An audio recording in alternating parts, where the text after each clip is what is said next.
Hi, I'm Susan, a 32-year-old single woman who is proud of running a $25 million business. But let me tell you, this success didn't just fall into my lap. My ex-husband Ryan was part of this journey, though not in the way you might think. He had a knack for making me feel small and worthless, but strangely that pushed me to prove him wrong. The story began when I was 26, fresh out of fashion school. I moved to Portland, eager to jump into the fashion industry, but breaking into that world was tough. I eventually landed a job as a brand consultant for an art and antiques company. That's where I met Ryan, at an art museum.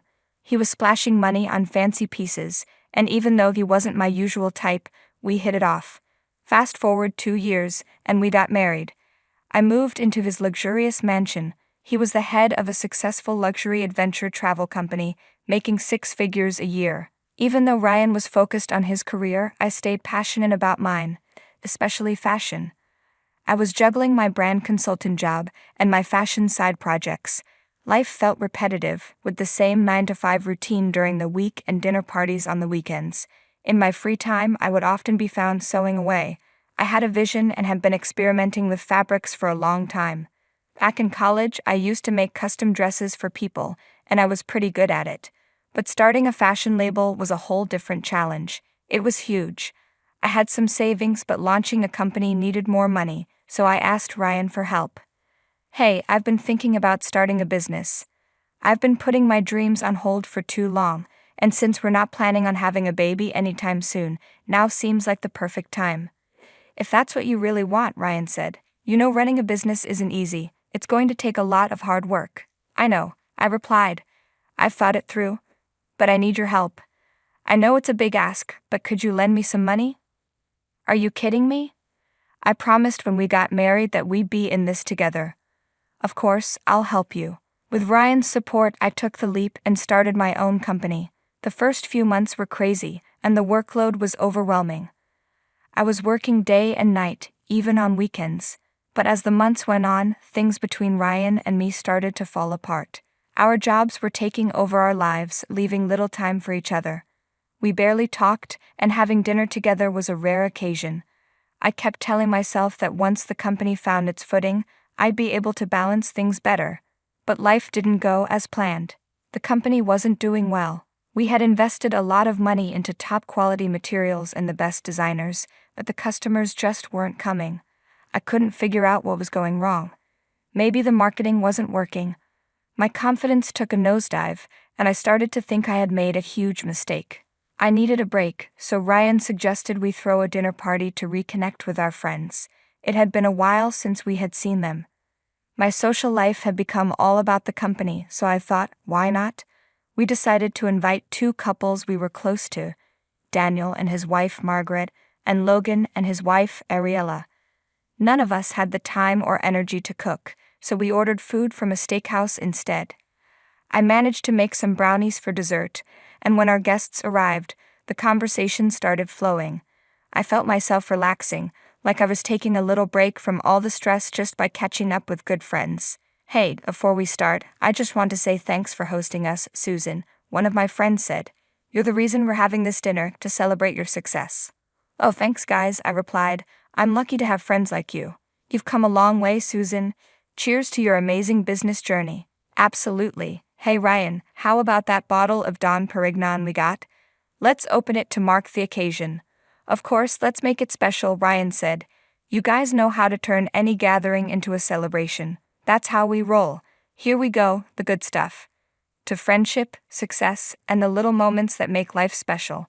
Cheers. All right, let's dig in.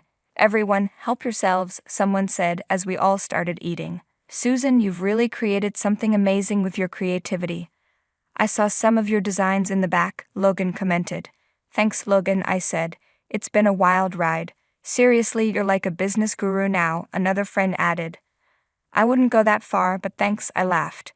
You've got the drive, Susan. It's going to pay off soon, Logan encouraged. I'm just trying my best, I said. But then Ryan cut in. Susan's business venture sounds brave and all, but honestly, running a company takes more than just passion. We've invested so much money in this business, but let's be real. It's a money-losing machine. Dude, that's harsh, someone said, trying to lighten the mood. I'm just being real here. If I had that kind of cash, I could have done wonders, Ryan continued. Ryan, seriously? I asked, shocked. Hey Susan, not everyone's cut out for the business grind. Maybe you should have just stuck to making those dresses that look like grandma gowns, he added with a smirk. All right, enough business talk, guys, one of my friends said, trying to change the subject. Remember that epic road trip we took, when the GPS led us through the middle of nowhere? Oh man, that was something, another chimed in. I half expected dinosaurs to show up. But the damage was done. The whole vibe of the evening turned awkward. I sat there stunned, thinking, did Ryan really just say all that? It was like I didn't even recognize him anymore. Had things between us really gotten this bad? The tension between Ryan and me lingered throughout the meal. I knew we'd need to talk once everyone left. After the party wrapped up and our friends headed home, I took a quick shower and went to bed, still feeling uneasy. Hey, can we talk about what happened at dinner tonight? I asked Ryan as he got into bed. Susan, I'm wiped out, he sighed. Is that really how you feel? Do you think my company is just a joke? I pressed. Babe, I had a bit too much to drink earlier. Logan egged me on to chug 3 beers while you were hanging with the ladies, he mumbled. Ryan, this is serious, I said, feeling frustrated. Who are we? We barely talk or connect anymore. I need some honesty here. Honesty, fine. Your company is tanking, big time. It's the worst investment I've ever made. Remember when I splurged on that crazy expensive vintage golf club? Yeah, this beats it in the dumb department. Honestly, you're not cut out for this. I'm struggling to believe this. You were so supportive when I first shared my business idea. Honey, as your husband, I couldn't exactly shoot down your dreams. Wait, so you're saying you faked it? Sometimes, yeah, you can get a bit dramatic, and honestly, if I'd been completely honest, I thought you might hold it against me forever. You never told me that. Well, I'm telling you now. Think about it. You got what you wanted, didn't you? Take when we met at the museum. You were all about work, setting up that show. But instead of focusing on your job, you managed to snag a guy like me, who's pulling in 6 figures. So, you really think I'd married you just for the money? Let's be real for a second. You were stuck in that underpaid job until I invested in your company. You were and are nothing without me. I had other options, women doing better than you, but I picked you. Instead of complaining, maybe show some thanks. You know what, Ryan? Maybe we should take a break.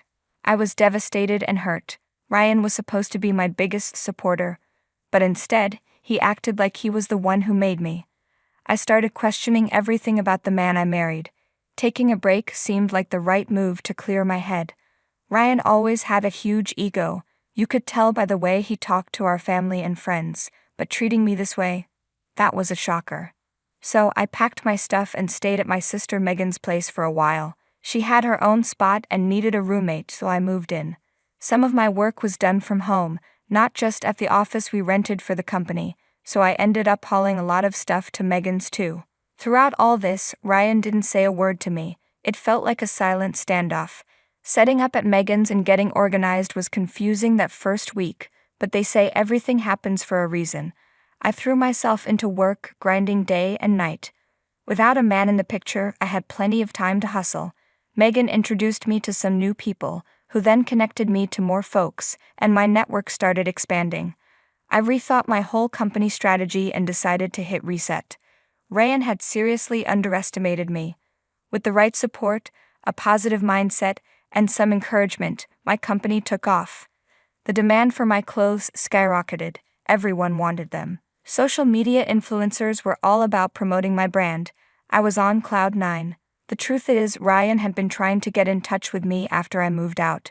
He called nearly every day, but I ignored his calls. Eventually, I thought it might be time to sort things out. I planned to swing by our house to grab my stuff, and maybe, just maybe, patch things up with Ryan and consider moving back in. When I got to the house, Ryan wasn't there.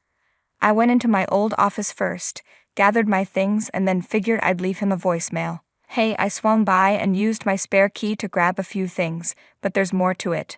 I wanted to see you too. I might have gone a bit overboard. I paused the voicemail as I walked into our bedroom, and my jaw practically hit the floor.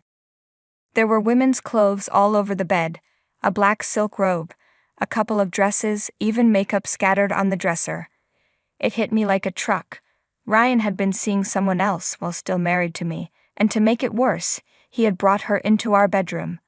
I snooped around a bit, hoping for some other explanation, but deep down, I knew the truth. It was staring me in the face. I dug through the closet, and sure enough, there was a whole collection of this other woman's stuff. Bags, jewelry, shoes, you name it. I took the long way home, needing time to process everything. When I finally got back, I broke down in front of Megan. Hey, why the tears? Did things not go well with Ryan? My life with Ryan is done, Meg. No, what happened? Did he say something? It's cool, we can talk to him and sort things out. It's not about what he said, Meg, it's about what I saw. I walked into our bedroom expecting to just grab my stuff, and what do I see? Another woman's clothes are everywhere. Wait a second, are you saying he's been messing around with someone else? Like cheating? Yep, you got it. And not just anyone else, Meg. He brought her into our bedroom, our freaking personal sanctuary. Can you believe that? Oh, Sue, I'm speechless. That's like a whole new level of mess. I'm so damn sorry you're going through this. Honestly, Meg, I'm not sure if I'll ever be okay again. I mean, here I was, second-guessing my decision to take a break from him, thinking I was overreacting, and then I walk in and…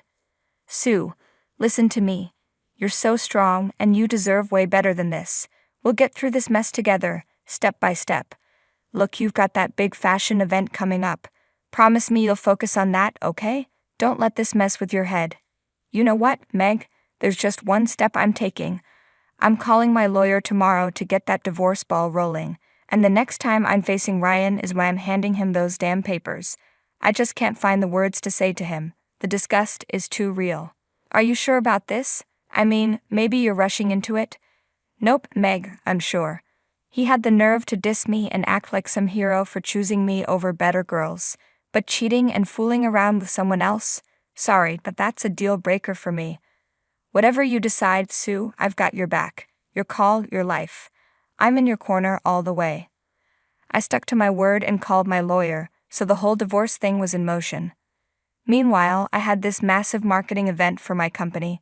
Big shots and major names were going to be there, so I had to keep my head in the game. And trust me, my company was in full bloom.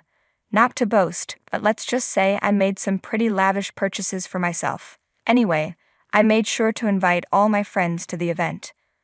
When the big day came, famous faces, social media stars, and just regular peeps like my friends were all in the mix.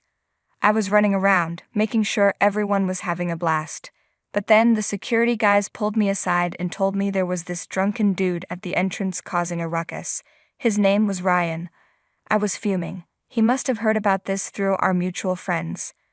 I made my way to the entrance. Seriously, Ryan? Is this who you've turned into? I could ask you the same thing. Just go, Ryan. There's no room for you here.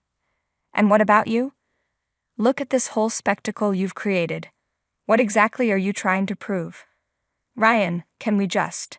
You thought throwing a party and gathering people would magically make you important and successful. You're a screw-up. This is a screw-up. Let's not do this now, okay? We can talk tomorrow. Sure, go ahead and do what you're great at. Find another rich guy in there and bleed him dry, you vampire. I reached my limit and finally had enough. I made sure he got escorted out. The whole night was ruined for me. My mood hit rock bottom. But I decided to keep the incident to myself. I didn't want to spoil anyone else's time. By then, I'd grown so much stronger and I knew what I had to do.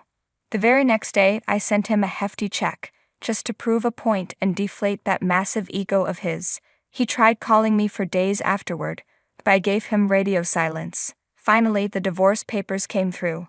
I decided to give them to him face to face, and let me tell you, it wasn't just one paper I wanted to hand over, it was two. He spent ages tearing me down, making me feel like I was worth nothing. He wrecked our marriage and even succeeded in raining on my parade during my big day. That was the tipping point for me. No more humility, no more pitying him. Sometimes you've got to show your true self and stand up to these self-absorbed types. I headed over to our place, knocked on the door, and Ryan answered. We stepped inside. Honey, I'm sorry for everything. You know, it started as a joke and got out of hand. Yeah, we had our differences, but... Enough, Ryan. You think you're innocent in all of this? I know the truth, Ryan. What do you mean? You've been cheating on me while I was away, and I don't even know. Did this happen before I moved out too? Is this why you kept saying you weren't ready for a baby? Who told you that? Who snitched on me? Wow. I can't believe this. What's wrong? You know what, I don't even want to know. Our marriage has been a complete train wreck. You weren't here and things got messed up. But what we have is real. Real? Ryan, you don't respect me. You don't love me. You just care about yourself. Is that what you think marriage is? I didn't even cash the check you sent me. I want us to be together. Let's move past this. You know what? You should cash it. It's just money, and honestly, it means nothing to me. But you made such a fuss about it all these years. Come on, Susan, just let it go. What's your deal? I'll tell you what my deal is. I have 2 things for you. Check this out. What's this? Divorce papers. It's time we put an end to this mess. Wow, so you're really leaving me? You think you can just walk out like this? Ryan, it's not about thinking I can, it's about knowing I need to. Come on, Susan. You're not seriously doing this, are you? We've been through so much. Hold up. What's this?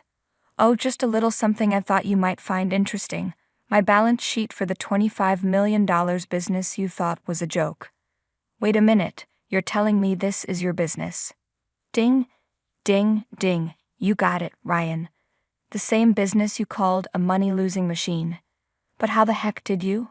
Oh well, that's the thing. While you were busy doubting me, I was hustling behind the scenes, making strategic moves and building my empire. Surprise. No way, this is insane. You did all of this without me. Yep, without you.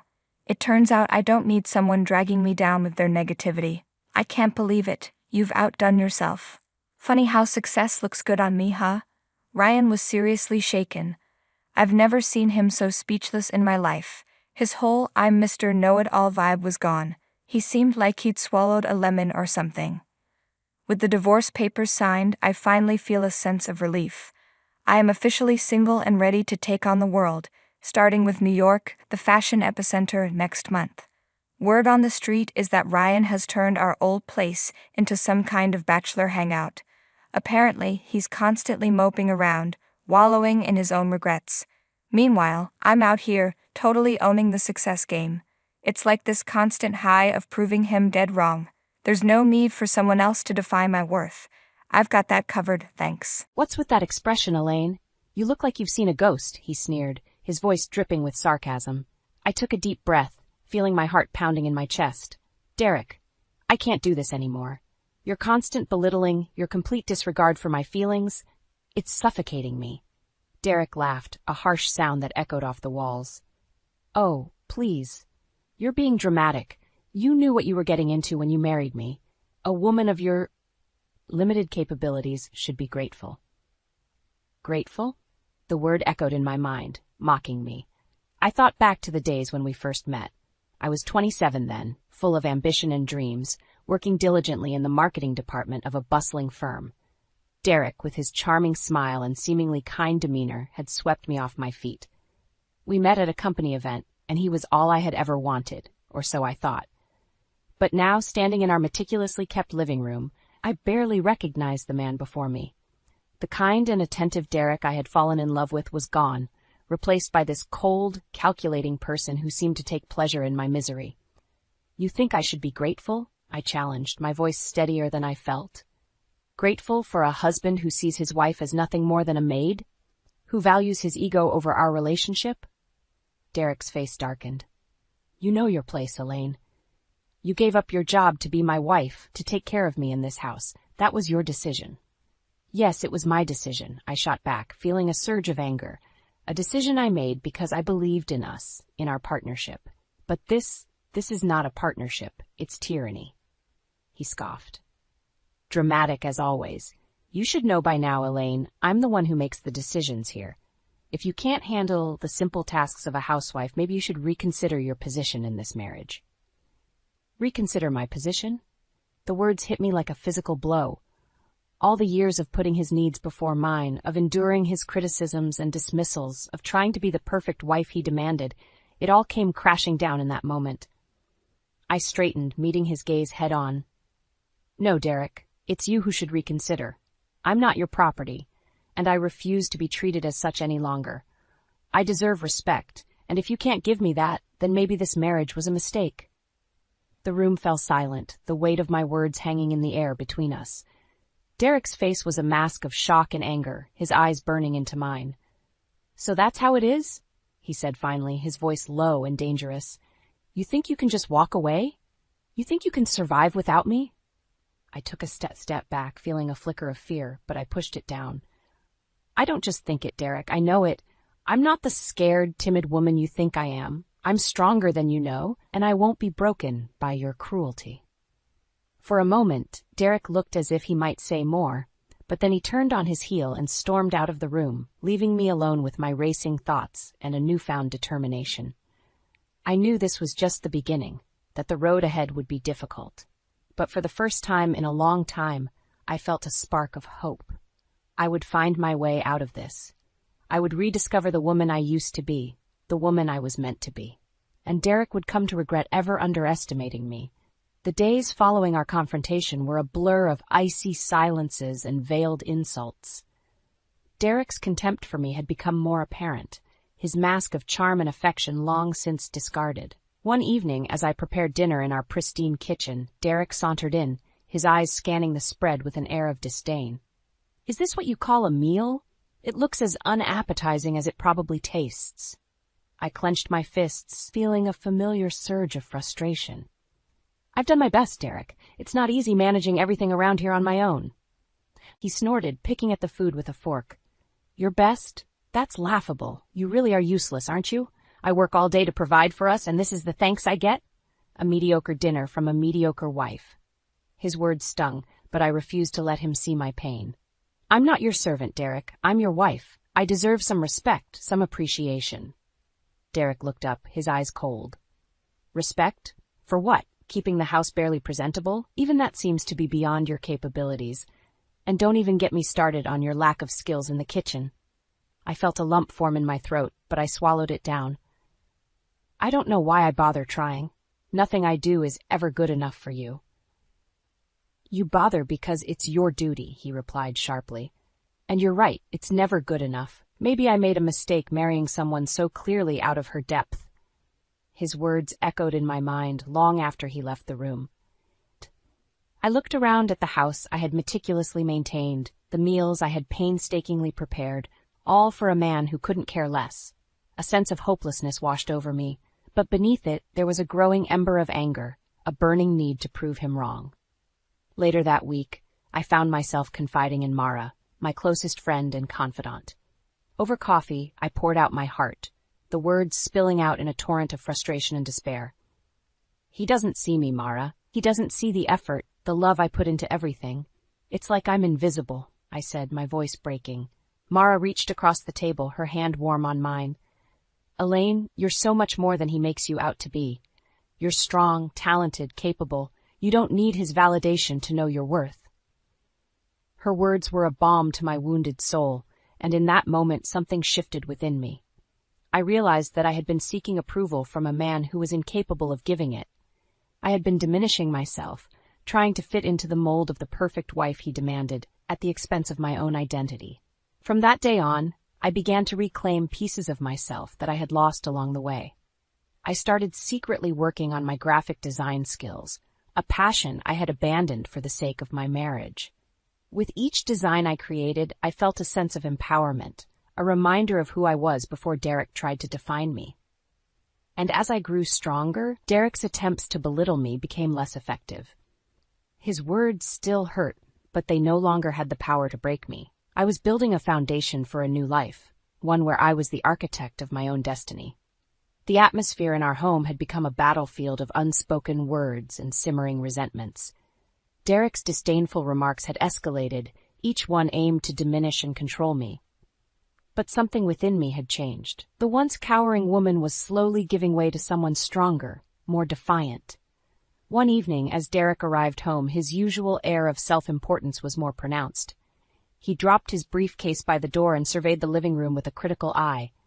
"This place is a mess. What have you been doing all day?" I stood up, feeling a surge of defiance. "I've been working, Derek, on my graphic design projects." He laughed, a sound that sent shivers down my spine. "Working? You call that a job?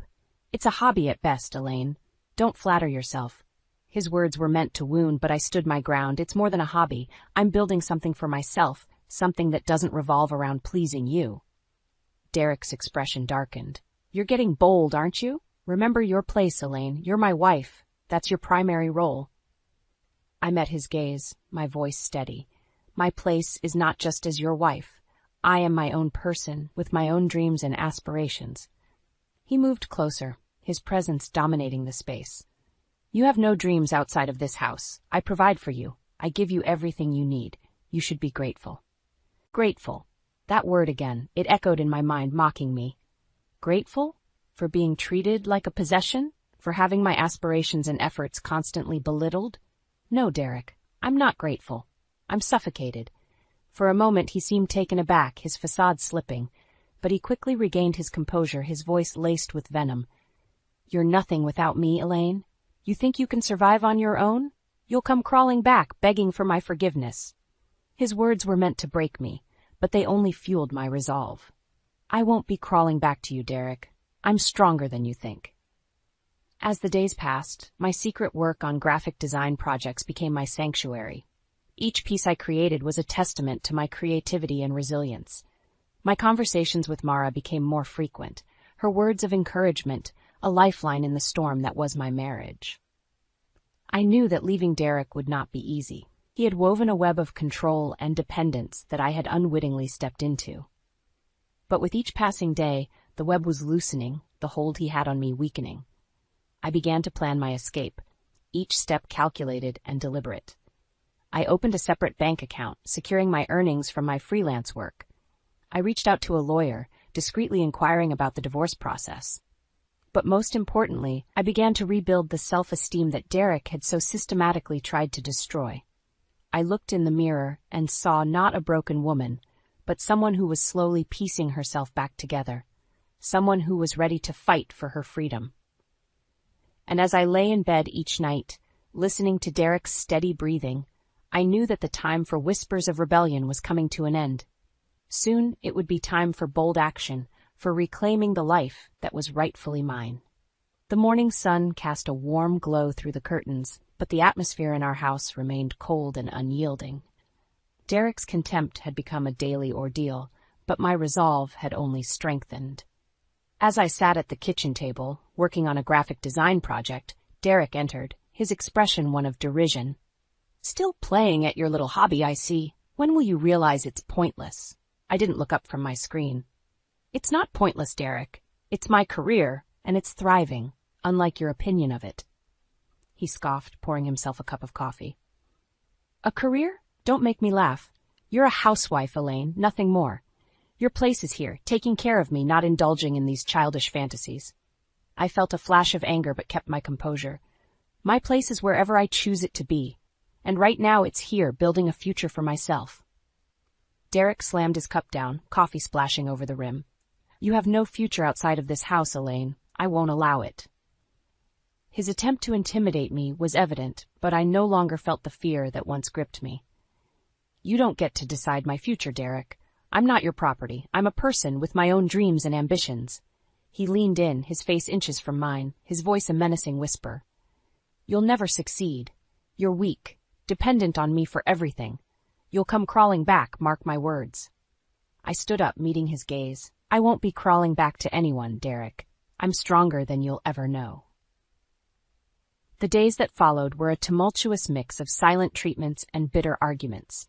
Derek's attempts to belittle me became more desperate, his words more cutting, but with each barb my determination only grew. My work as a graphic designer was gaining traction, my designs being noticed by larger clients. I was building a portfolio that spoke of talent and creativity, a far cry from the hobby Derek so scornfully dismissed. Mara, ever my pillar of support, was a constant source of encouragement. "You're doing amazing, Elaine," she would say. "You're proving him wrong every single day." And she was right. With each project I completed, each client I impressed, I was rewriting the narrative Derek had tried to impose on me. I was no longer the voiceless shadow in his life. I was becoming a force in my own right. The turning point came one evening, as Derek returned from work. He found me in the living room, my laptop open, displaying a particularly intricate design I had just completed. He glanced at the screen, a sneer forming on his lips. "What's this? Another one of your little projects?" I looked up, a sense of pride swelling within me. "Yes, it's my latest project, and it's not little. It's for a major client, one who recognizes my talent." Derek's sneer faltered, his eyes betraying a flicker of surprise. "A major client? I don't believe you." I stood, closing my laptop with a satisfying snap.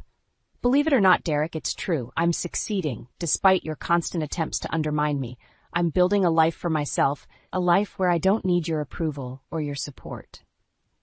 For a moment, there was silence, the tension between us palpable. Then Derek turned and walked away, his usual retorts unspoken. It was a small victory, but a significant one. I knew that the battle was far from over, but for the first time I felt a real sense of hope. I was taking back control of my life, one step at a time, and with each step I was moving closer to freedom, to a future where I was the master of my own destiny. The day had arrived when the facade of our marriage could no longer be upheld. The air was thick with anticipation, a prelude to the storm that was about to erupt. Derek came home to find me packing my belongings, my graphic design equipment neatly stored in boxes. His face registered shock, then anger. "What the hell do you think you're doing, Elaine?" I continued packing, my hands steady. "I'm leaving, Derek. I can't stay in this toxic environment any longer. I'm suffocating." He laughed, a hollow sound devoid of humor. "Leaving? To go where? You think you can survive out there without me? You're delusional." I zipped up the last bag, turning to face him. "I'm not delusional, Derek. I'm awake. I've realized that I don't need you to survive. In fact, I'm better off without you." His face contorted in rage. "You'll come back. You'll see how hard it is, and you'll come crawling back to me." I shook my head, a sense of liberation washing over me. "I won't be coming back. My work as a graphic designer is taking off. I have clients, projects, a career. I'm not the helpless woman you think I am." Derek stepped closer, trying to intimidate me. "You think you're something special because you've got a few clients? You're nothing, Elaine. You'll always be nothing without me." I stood my ground, my voice firm. "I'm not nothing, Derek. I'm more than you ever gave me credit for, and I'm going to prove it." He reached out, attempting to grab my arm, but I stepped back. "Don't touch me, Derek. It's over. I'm leaving, and there's nothing you can do to stop me." For a moment, he looked like he might lash out, but then he composed himself, his voice dripping with disdain. "Fine, leave. See if I care. You'll be begging to come back before you know it." I picked up my bags, my heart pounding with a mix of fear and excitement. I won't be begging for anything. Goodbye, Derek. As I walked out the door, I didn't look back. The weight of the years of belittlement and control seemed to fall away with each step I took. I was embarking on a new journey, one where I was in control of my destiny. I knew the road ahead would be challenging, but I was ready to face the world on my own terms, ready to show Derek and anyone else who doubted me that I was capable, strong, and independent. And as I drove away from the house that had been my prison, I felt a surge of empowerment. I was no longer Elaine, Derek's wife. I was Elaine, the graphic designer, the artist, the survivor. In the weeks following my departure, I found both solace and challenge in my newfound independence. My career as a graphic designer flourished, each project a stepping stone towards greater achievements. Meanwhile, Derek's world was unraveling, his true nature exposed for all to see. One afternoon, Mara called me with unexpected news. "Elaine, have you heard about Derek?" I hesitated, unsure if I wanted to know. "No, what happened?" "He's been fired," Mara said, her voice tinged with disbelief. "Apparently, his performance had been declining for months, and after you left, it just got worse. He's lost his job." I felt a mix of shock and vindication. Derek, who had always prided himself on his career, now faced the consequences of his arrogance. "I can't say I'm surprised," I replied. "He was so focused on controlling me that he let his own life fall apart." But that's not all. Mara continued. "He's been trying to reach out to you. He's called me a few times, asking if I knew where you were." I felt a chill run down my spine. Derek's persistence was unsettling, but I was determined not to let it shake me. "I've moved on, Mara. He's a part of my past now." In the following days, Derek's attempts to contact me became more desperate. He left voicemails, sent emails, each one oscillating between pleas for reconciliation and angry accusations. But I stood firm, ignoring his attempts to drag me back into his toxic orbit. As my career took off, I was invited to showcase my work at a prominent design exhibition. It was a moment of triumph, a testament to my hard work and talent. I stood among my peers, my designs displayed for all to see, feeling a sense of accomplishment that I had never experienced with Derek. The exhibition was also where karma made its grand appearance. Derek, looking disheveled and defeated, showed up unannounced. He approached me, his eyes searching for some semblance of the control he once had. "Elaine," he started, his voice unsteady. "I need you. I've lost everything. Please, take me back." I looked at him, seeing the man I once thought I loved, now just a shadow of his former self. "Derek, you haven't lost everything. You threw it away. You chose your ego over our marriage, your pride over our happiness." He reached out, but I stepped back. "Please, Elaine, I'll change. I'll do anything." I shook my head. "It's too late, Derek. I've moved on. I've found success and happiness, things I could never have with you." As I walked away, leaving Derek standing alone amidst the crowd, I realized that this was my final goodbye. The chapter of my life that included Derek was now firmly closed. In the months that followed, I heard snippets of Derek's continuing downfall. He struggled to find work, his reputation tarnished by his own actions. The man who once held himself so high had fallen, a victim of his own making. Meanwhile, my career soared. My designs were featured in magazines, my client list grew, and I found joy in my work that I had never known before. I had turned my life around, not just surviving, but thriving. As I sat in my new studio, surrounded by my artwork and the accolades of my hard-earned success, I couldn't help but reflect on the journey that had brought me here. The sun streamed through the large windows, casting a warm glow over the room, mirroring the lightness I felt in my heart. Mara visited me that afternoon, her face bright with a smile as she looked around. "Elaine, you've done it. You're truly an inspiration." I smiled back, a sense of contentment washing over me. "It's been a journey, Mara, but every step was worth it." We sat down with cups of coffee, the aroma blending with the scent of fresh paint and paper. "Do you ever think about Derek?" Mara asked cautiously. I paused, the memories surfacing briefly. "I do, sometimes, but not with anger or regret. He was a part of my path, a difficult chapter that led me to where I am now." Mara nodded, understanding in her eyes. "And now you're free, living the life you were meant to." "Yes," I agreed, gazing out the window. "Free to create, to live, to be me. Derek's hold on me, his attempts to diminish me, they're just echoes of the past now." The conversation shifted to my upcoming projects, the excitement of new challenges and opportunities. But as Mara spoke, I found my thoughts drifting back to the person I was when I was with Derek. That Elaine was like a distant shadow, a reminder of how far I had come. After Mara left, I took a moment to savor the quiet of my studio. The struggles, the pain, the liberation, they had all woven together to create the tapestry of my life. And in that tapestry, the dark threads served only to make the bright colors shine even brighter. I realized then that my story was not just about escaping Derek's shadow. It was about discovering my own light, the strength, resilience, and talent that had always been within me, waiting to be acknowledged and embraced. As the day gave way to evening, I looked at the designs lining the walls of my studio. Each one was a piece of me, a part of my journey. I had not only survived, I had thrived.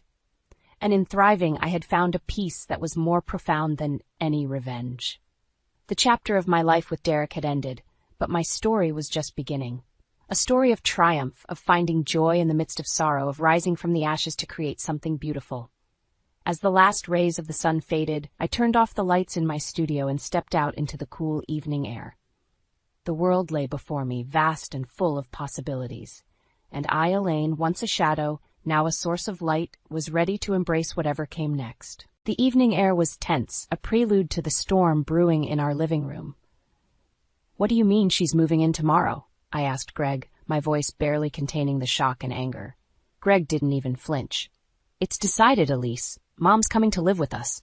It makes sense, especially now." "How can you make such a decision alone?" I countered, feeling the walls of our home closing in on me. "What about our plans, the rooms?" He had that all-knowing look, the one that always set me on edge. "We'll convert your home office. It's the only logical solution." "My office? Greg, that's my space, my sanctuary." "You don't really need it," he said dismissively. "Besides, I pay the rent here, $3,000 a month. That gives me a say in how we use the space." I was stunned. This house, the one my parents had passed down to me, now felt alien, controlled by Greg's financial hold over it. "But this is my family home," I whispered, more to myself than to him. Greg's voice was cold, devoid of the warmth I once fell in love with. "Your family home or not, I'm the one footing the bills now. Get your stuff cleared out by tomorrow." That night, I couldn't sleep.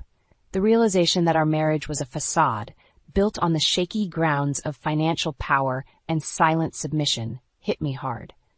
The next morning, I woke up to the sound of my office being emptied. Marion, Greg's mother, arrived with her suitcases, an unwelcome guest in my own home. In the days that followed, the tension escalated. Marion's presence was overbearing. She rearranged the kitchen, criticized my cooking, and worst of all, she had this way of subtly belittling me in front of my daughter, Mia. I felt like a stranger, tiptoeing around my own life. Greg became more distant. His conversations were curt, his nights late. Our home, once filled with laughter and shared dreams, now echoed with the sounds of unspoken resentments and forced politeness. One evening, I overheard Greg and Marion discussing finances. "Elise doesn't contribute much anyway," Marion scoffed. "She should be grateful we're letting her stay." I felt a surge of anger. This was my family home, a place of cherished memories, now being reduced to financial transactions and power plays.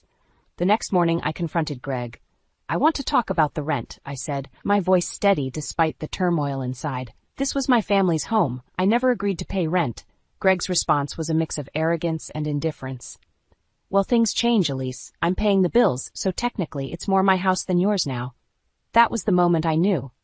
Our marriage, a delicate balance of love and compromise, had crumbled under the weight of control and disrespect. I called my father, Nolan, my voice shaking. "Dad, I need your help. It's about Greg." As I hung up, I realized that this was just the beginning. I wasn't going to let Greg and Marion turn my life into their dominion. They might have underestimated me, thinking I'd crumble under their control. But they were wrong. I was my father's daughter, and I knew a thing or two about standing my ground. Sitting in the empty room that used to be my office, I couldn't help but reminisce about the early days with Greg. We were like two pieces of a puzzle, fitting perfectly with our differences. But now, those differences were tearing us apart. I remembered our first date, how Greg's laughter had echoed in the autumn air, how he had looked at me as if I was the only person in the world. It was hard to reconcile that memory with the man who had just usurped my family home. My phone buzzed, pulling me back from the past. It was a text from my father, Nolan. "I'll take care of it. Meet me at the shop tomorrow." Nolan's auto repair shop had been a staple of my childhood. It was more than a business. It was a testament to his hard work and dedication. That shop, much like our family home, held memories of a life once filled with warmth and togetherness. The next day, I walked into the familiar scent of oil and metal. Dad was under a car, his hands expertly moving as he worked. "Dad," I called out. He slid out, wiping his hands. "Elise, let's talk in the office."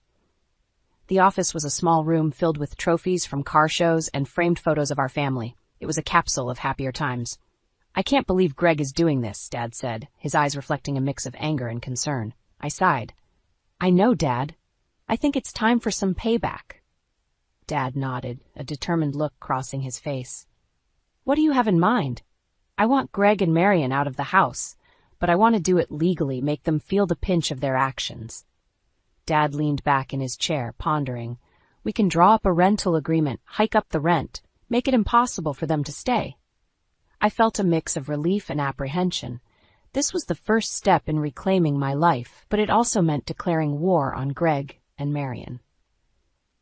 "Let's do it," I said. the resolve in my voice surprising even me.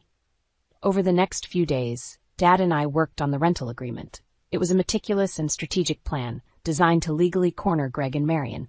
I couldn't help but feel a sense of satisfaction imagining their faces when they'd see the new terms. Meanwhile, back at the house, Marion's true colors began to show more vividly. She complained about everything, from the way I dressed Mia to the brand of coffee I bought. Her words were like needles, subtle but piercing. One evening, I overheard her on the phone. "Yes, I've finally got a lease under my thumb. This house will be ours soon." Fury and disbelief coursed through me. How could she be so callous, so manipulative? But her words also steeled my resolve. This wasn't just about me anymore. It was about protecting Mia from this toxic environment. The day came to present the rental agreement to Greg and Marion. I walked into the living room, the document in my hand, my heart pounding in my chest. "Greg, we need to talk about the house," I said, my voice steady. He looked up, surprised. "What about it?" I handed him the document. "It's the new rental agreement. You need to read it." As Greg's eyes scanned the pages, I saw a range of emotions flicker across his face. Confusion, disbelief, and finally anger. "This is absurd. The rent's been raised tenfold." "Yes," I said, meeting his gaze. "It's the market rate for this property. If you can't afford it, you'll have to find somewhere else to live." Greg's face turned red, his anger palpable. "You can't do this to us." "I can, and I am," I replied, feeling a sense of empowerment I hadn't felt in years. "This is my family home, Greg. You've forgotten that, but I haven't." The days following the presentation of the rental agreement were a blend of silent battles and open confrontations. Marion's true nature, once hidden under a veil of polite intrusion, now emerged in full force. One evening, I was setting the table for dinner when Marion entered the kitchen. Her eyes quickly scanned the room, landing on the simple yet nutritious meal I had prepared. "This is what you call dinner," she scoffed. "Back in my day, we knew how to provide for our families properly." I clenched my teeth, forcing a polite smile. "It's healthy, and Mia likes it." Marion snorted, dismissing my efforts with a wave of her hand. "Children don't know what's good for them. It's up to us to teach them. Clearly, you lack that understanding." Her words stung, but I remained composed. I had learned that reacting to Marion only fueled her disdain. As the days went by, Marion's presence became more oppressive. She criticized my parenting, my housekeeping, even my choice of clothes. It was as if she was deliberately trying to provoke me. One afternoon, I returned home from a quick errand to find Mia in tears and Marion sitting calmly in the living room, reading a magazine. "What happened?" I asked, rushing to comfort my daughter. "Your child is just being fussy, as usual," Marion replied without looking up. "I don't have the patience for such nonsense." I held Mia close, feeling a surge of protective anger. How could she be so cold towards her own granddaughter? Later that week, I had a meeting with a potential client for my small business. "Marion, could you please watch Mia for a couple of hours?" I asked, hoping for a bit of cooperation. Marion looked at me, her expression one of annoyance. "Fine, but make it quick. I have plans later." I returned from the meeting to find Mia once again in distress. Marion was nowhere in sight. After calming Mia down, I confronted Marion. "Where were you? I trusted you to look after her." Marion rolled her eyes. "I had to step out for a bit. She was sleeping, anyway. What's the big deal?" The big deal was that Marion's selfishness was now affecting Mia, my most precious treasure. I realized then that Marion would never change. Her contempt for me had spilled over to Mia, and I wouldn't tolerate it any longer. I called my father that night, my voice trembling with a mix of anger and determination. "Dad, it's getting worse. She's not just targeting me now. She's neglecting Mia." Nolan's response was swift and resolute. "We need to speed up our plan. It's not safe for you and Mia there anymore." The following day I saw Greg and Marion whispering in the living room, their heads close together in conspiracy. "What are you two plotting now?" I asked, a hard edge to my voice. Greg looked up, his expression one of feigned innocence. "Just discussing some financial matters. Nothing for you to worry about." But I knew better. The rental agreement had unsettled them, and now they were scrambling. I could almost smell their desperation, a scent that, under different circumstances, might have been satisfying. Instead, I felt a cold resolve settling in my heart. They had underestimated me, thinking I would crumble under their pressure. but they were wrong. I was ready to fight back, not just for myself, but for Mia. The battle lines were drawn, and I was no longer just a passive player in their game of control. I was about to change the rules entirely. Every day in the house felt like walking on a tightrope. Marion's presence loomed large, a constant source of negativity. Her comments were like thorns, pricking away at my patience and resolve. One evening, as I put Mia to bed, I overheard Marion speaking to Greg in hushed tones in the living room.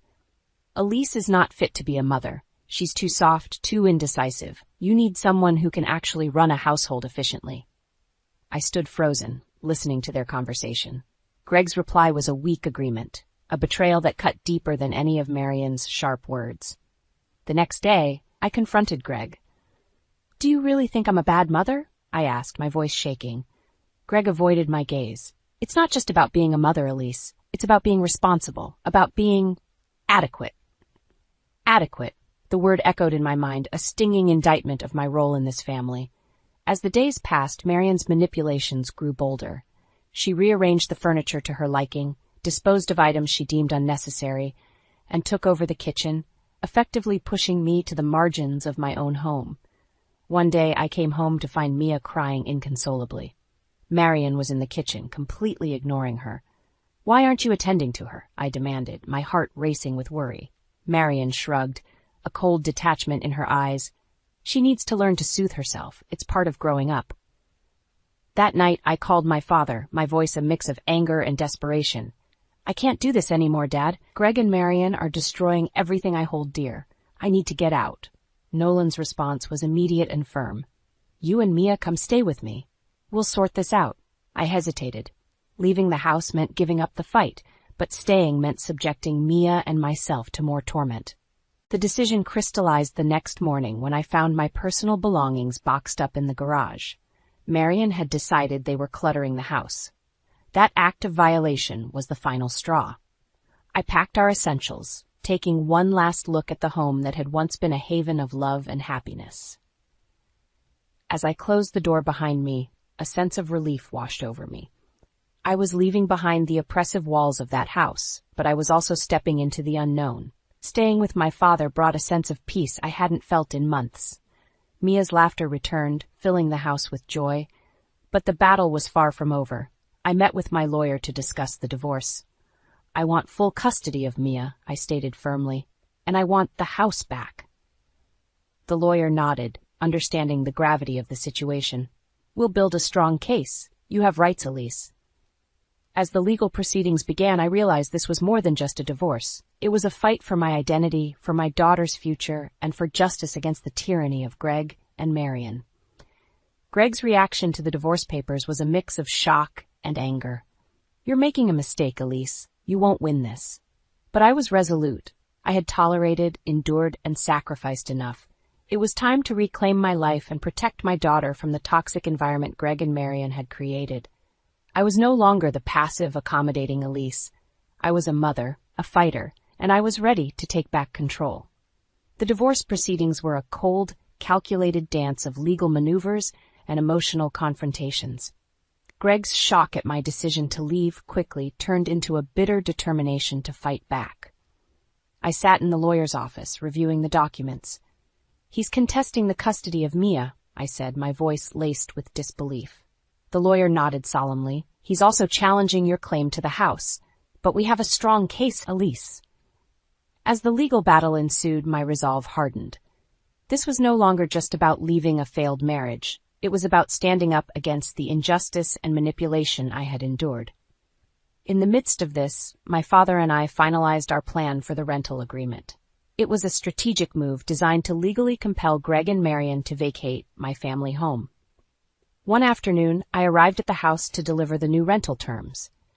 Greg and Marion were waiting, their expressions a mix of defiance and curiosity. I handed Greg the document, watching his face as he read through it. His eyes widened in disbelief. "This is ridiculous. You're increasing the rent to an exorbitant amount." "Yes, Greg," I replied calmly. "That's the market rate for a property of this size and location." Marion interjected, her voice shrill with panic. "You can't do this to us, Elise. This is our home." "No, Marion," I countered, standing my ground. "This is my family home. You and Greg have made it clear that I'm not welcome here, so if you wish to stay, these are the new terms." Greg slammed the document on the table, his anger palpable. "We'll fight this. You won't get away with it." But behind his words, I sensed his fear. The realization that they were losing control was dawning on them. As I left the house, a bittersweet feeling enveloped me. I had taken a significant step in reclaiming my home, but the sight of Mia's abandoned toys in the living room reminded me of the personal cost of this battle. The days that followed were a whirlwind of legal appointments and emotional upheaval. I clung to Mia, her innocence and love, my anchors in the storm. During one of the hearings, Greg's true colors came to the forefront. "Elise is unstable, Your Honor," he claimed.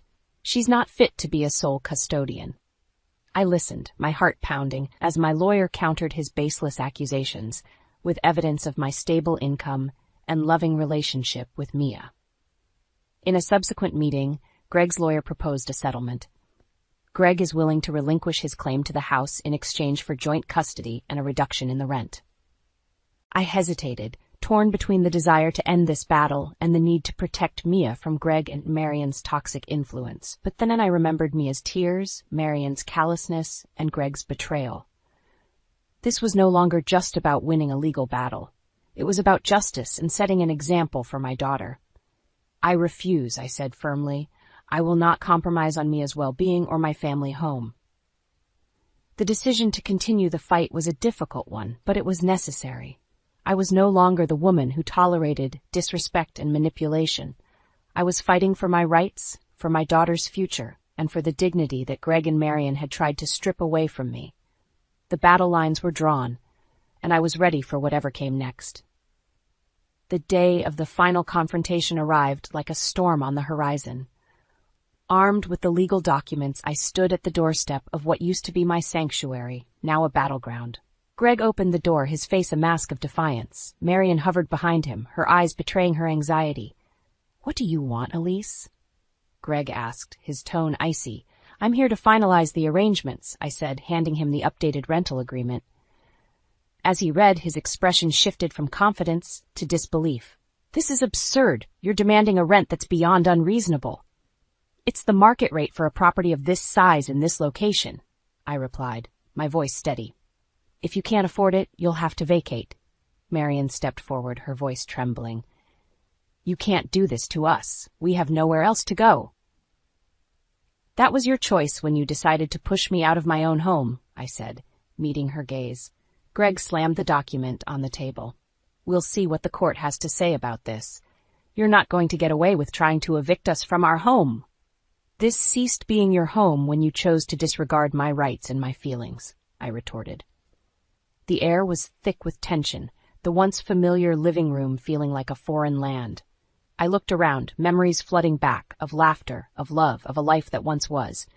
Now it was just a shell, housing bitterness and betrayal. As I turned to leave, Marion's voice stopped me. "Elise, please. We can negotiate. There must be a way to resolve this." I paused, considering her words. Then, with a resolve that surprised even me, I said, "There's nothing left to negotiate. You made your decision when you chose to side with Greg against me and Mia." With that, I walked out of the house, leaving behind the echoes of a life that no longer existed. The days that followed were a mix of relief and uncertainty. The legal proceedings were grueling, but my resolve never wavered. I was fighting for my dignity, for my daughter, for the justice that had been denied to me. Eventually, the court ruled in my favor. Greg and Marion were given a month to vacate the property. The news hit them like a tidal wave, washing away the last vestiges of their control and arrogance. I watched from a distance as they moved out, their belongings a testament to their shattered dreams and misplaced ambitions. In their eyes, I saw the realization of their defeat, the understanding that their manipulations had backfired. As I stepped back into my family home, now empty of their presence, a sense of peace enveloped me. It was not the peace of victory, but the peace of justice served. I walked through each room, reclaiming the space that had once been ours, mine and Mia's. The walls that had witnessed so much pain now stood as silent sentinels to a new beginning. I knew the road ahead would be challenging. There would be wounds to heal, memories to reconcile. but for the first time in a long while I felt a sense of hope. I had fought against the odds, stood up to the tyranny of Greg and Marion, and emerged stronger. This was more than just a legal victory. It was a reclaiming of my life, a testament to the strength I never knew I had. The dust had settled, the legal battles were over, and the once turbulent house was now calm.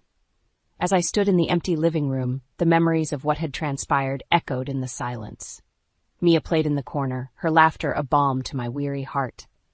Watching her, I realized that this struggle, though fraught with pain, was necessary. It wasn't just a fight for a house. It was a battle for our future, for our peace. The day Greg and Marion left, I saw a glimpse of realization in their eyes, a dawning understanding of the consequences of their actions.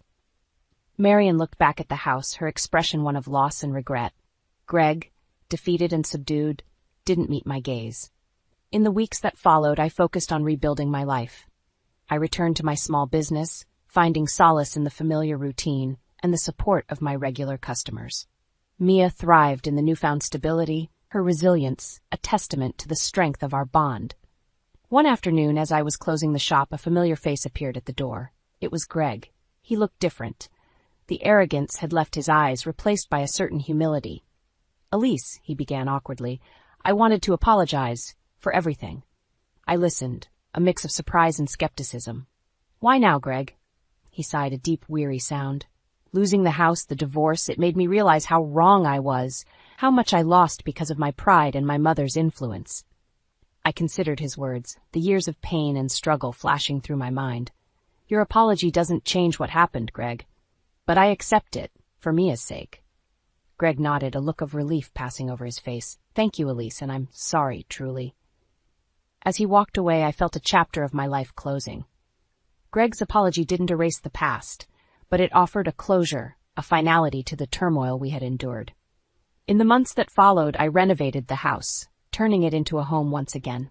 The walls were repainted, the rooms refurnished, and new memories were made. It was a sanctuary for Mia and me, a place of healing and growth. I often sat on the porch, watching Mia play in the yard, reflecting on our journey. The challenges had been immense, but they had also revealed a strength I never knew I possessed. I had stood up against injustice, fought for my rights, and reclaimed my life from those who sought to control it. It was a journey of self-discovery, of learning to trust in my own strength and resilience. In the end, this was more than just a story of revenge. It was a tale of empowerment, of rising above the trials and tribulations to forge a better future for myself and my daughter. The house, once a battleground of conflict and manipulation, was now a haven of peace and hope. It was a reminder that sometimes the hardest battles lead to the most rewarding victories. As the sun set, casting a warm glow over the yard, I held Mia close, grateful for the journey that had brought us here. We had overcome, we had triumphed, and we were finally home. "Did you really think you could just move your parents into our home without asking me, Ryan?" I asked, my voice quivering with a mix of anger and disbelief. Ryan, my husband of 6 years, looked up from his laptop with a smirk that I had grown to despise. "Oh, Amelia, don't be so dramatic. It's just for a while, and besides, it's not like you have a say in this." His words felt like a slap in the face. The house, a charming 2-story nestled in a quiet suburb, wasn't just any house. It was the home my grandparents had left me, the place where I'd planned to raise our son, Lucas, away from the toxicity of Ryan's family. "You do remember that this house is in my name, right?" I retorted, my hands clenched into fists at my sides. Ryan's expression faltered, his smugness giving way to a flicker of uncertainty. As our 2-year-old Lucas toddled into the room, I forced a smile for his sake. He was blissfully unaware of the tension, his chubby hands reaching up towards me. Scooping him into my arms, I kissed his forehead, trying to calm the storm inside me. "I'm not okay with this, Ryan. Your parents, they've never respected me or our space. Why now?" I asked, struggling to keep my voice steady. Ryan shrugged, his indifference stoking my frustration. "They're family, Amelia. You wouldn't understand." Family. The word echoed in my mind mockingly. My own family, who ran a small but beloved coffee shop in town, had always been my sanctuary. They were nothing like Ryan's controlling, overbearing parents. The doorbell rang, interrupting our standoff. Through the peephole, I saw them. Ryan's parents, suitcases in tow, ready to invade our life. My heart sank. "Fine, Ryan, let them in, but this isn't over," I hissed, handing Lucas to him before opening the door. "Amelia, darling," cooed Ryan's mother, sweeping past me without a second glance. His father followed, a stern man who'd barely acknowledged me since our wedding day. As they settled in, making themselves comfortable in my living room, I felt a sense of intrusion that was all too familiar. This was just the beginning, I realized. But as I watched them, something within me shifted. I was done being the compliant daughter-in-law, bending to their whims. I retreated to the kitchen, my mind racing. This was my home, my sanctuary, and I was ready to fight for it. The following days turned into a blur of unwelcome changes. Ryan's mother, Elaine, had a way of making her presence known in the most suffocating manner. She rearranged my kitchen, criticized my parenting, and treated our home as if it were her own. "Lucas shouldn't be eating that, Amelia. It's not healthy," Elaine chided one morning as I prepared Lucas's breakfast. I bit back a sharp retort, feeling the familiar sting of her judgment. "He's fine, Elaine. It's just cereal." She'd skeed, shaking her head. "In our house, we believe in a proper diet. You really should learn." Her comments were like needles, each one pricking at my patience. Ryan, as usual, was of no help, buried in his work and oblivious to the growing tension.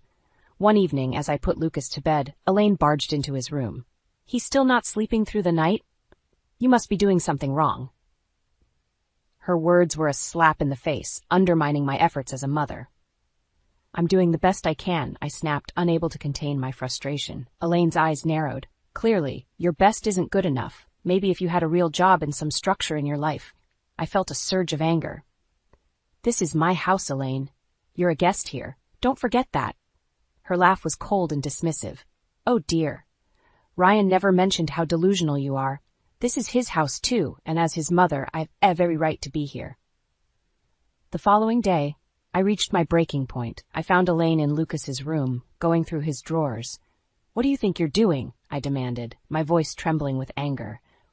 "I'm just organizing. This room is a mess," she replied, not even bothering to look at me. "That's it! I want you out of my house now!" I exclaimed, feeling a mix of fury and desperation. Elaine turned to face me, her expression one of mock surprise. "Your house? Oh, sweetie, you're just the wife. This is Ryan's house too, and he wants us here." I stormed out of the room, my mind racing with 1,000 thoughts. Ryan's betrayal, Elaine's intrusiveness, the way they dismissed my feelings, it was all too much. I was tired of being pushed around, tired of having my home invaded by people who had no respect for me. That night, as I lay in bed, a plan began to form in my mind. I was going to take back control of my life, my home, and my son's future. Ryan and his parents had crossed a line, and it was time for them to learn that I wasn't going to be their doormat any longer. The fight was just beginning, and I was ready. A few days later, Ryan dropped a bombshell during an already tense dinner. "My parents need to stay with us longer. Their house is undergoing renovations," he said, nonchalantly, as if it were the most natural thing in the world. I felt my blood boil. "Longer?" "Ryan, we never discussed them staying in the first place," he shrugged, avoiding my gaze. "It's just for a few more weeks. What's the big deal?" "The big deal? The big deal is that your mother treats me like an intruder in my own home." I snapped, my frustration reaching its peak. Elaine, overhearing our conversation, chimed in with her usual condescending tone. "Amelia, you're overreacting. We're family. You should be more accommodating." That night, sleep eluded me. Their words echoed in my mind, fueling a growing resolve. I wasn't going to let them walk all over me anymore. It was time to fight back. The next morning, I called my brother, Alex, who had always been my confidant. "They're taking over my life, Alex. I can't take it anymore," I confessed, choking back tears. Alex's voice was firm and supportive. "Amelia, you need to stand up for yourself. Don't let them bully you. It's your house, your rules." His words were the push I needed. I decided to confront Ryan, but this time I would be prepared. I gathered evidence of Elaine's overbearing behavior, the rearranged kitchen, the disrupted routines, her constant belittling comments.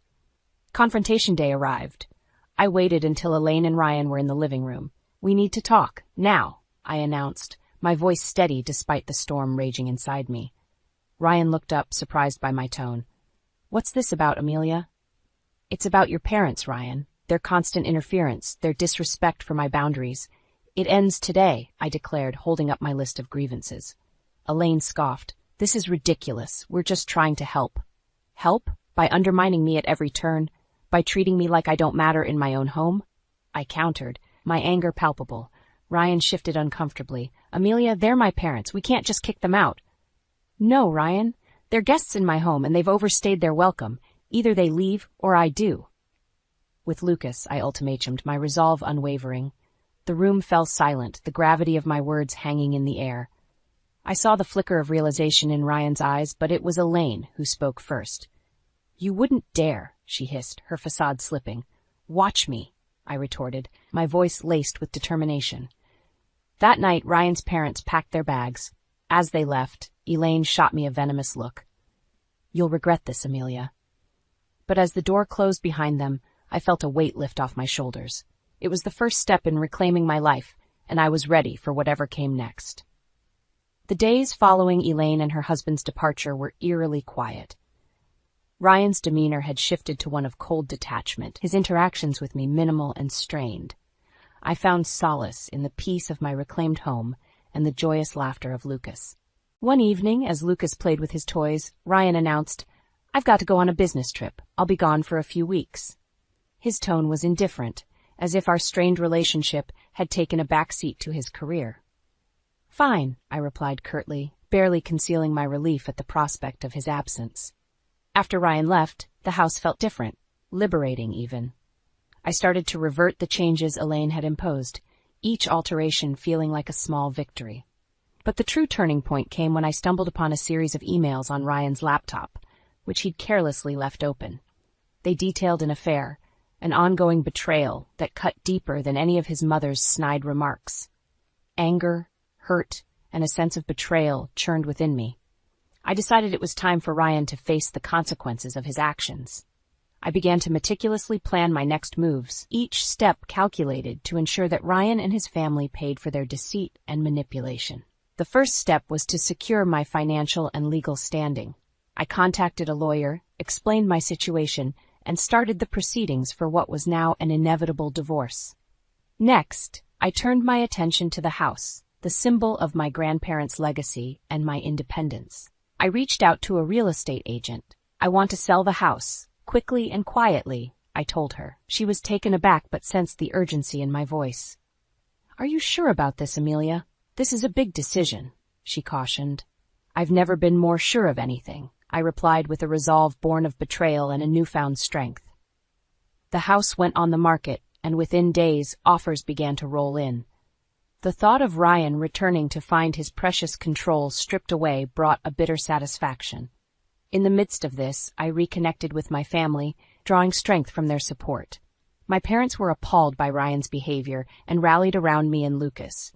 We're here for you, no matter what, my father assured me. As I watched Lucas play, innocent and unaffected by the turmoil, I made a silent vow to protect his happiness at all costs. Ryan's return loomed on the horizon, but I was no longer the woman he had left behind. I was ready to confront him, armed with the truth and a plan to reclaim my life. The day Ryan returned was marked with a tension that hung thick in the air. I had rehearsed this moment in my mind, envisioning every possible outcome, yet my heart raced as I heard his key turn in the lock. Amelia, I'm home, Ryan called out, his voice echoing through the now unfamiliar space. I emerged from the kitchen, my posture rigid. Welcome back, Ryan. We need to talk. He glanced around, noticing the changes I had made. What's going on? The house looks different. I didn't flinch. I sold the house, Ryan. It's no longer ours. His face contorted with disbelief. You did what? You can't just sell our house without telling me. It's my house, Ryan, and after what I discovered, I don't think you have a say in it anymore, I said, my voice steady but laced with a simmering anger. He scoffed, trying to regain his composure. What are you talking about? The affair, Ryan, I know everything, I revealed, watching as his facade crumbled. His attempt at denial was weak and short-lived. Amelia, it's not what you think. I think it's exactly what it looks like. You betrayed me, our family, I retorted, the hurt evident in my tone. Ryan's expression shifted from shock to anger. You're overreacting. We can work through this. There's no we anymore, Ryan. I've filed for divorce, I declared, handing him the papers. The ensuing conversation was a blur of accusations and denials, but I stood my ground. The man I had married was gone, replaced by a stranger fueled by selfish desires. As he stormed out, vowing to fight the divorce, I felt a sense of liberation mixed with apprehension. I had taken the first step towards a new life, but the battle was far from over. In the following weeks, the reality of our situation became public. Ryan's parents, once so imposing and confident, were now caught in the crossfire of their son's indiscretions. Their attempts to contact me were met with silence. I had severed all ties, focusing solely on Lucas and the finalization of the divorce.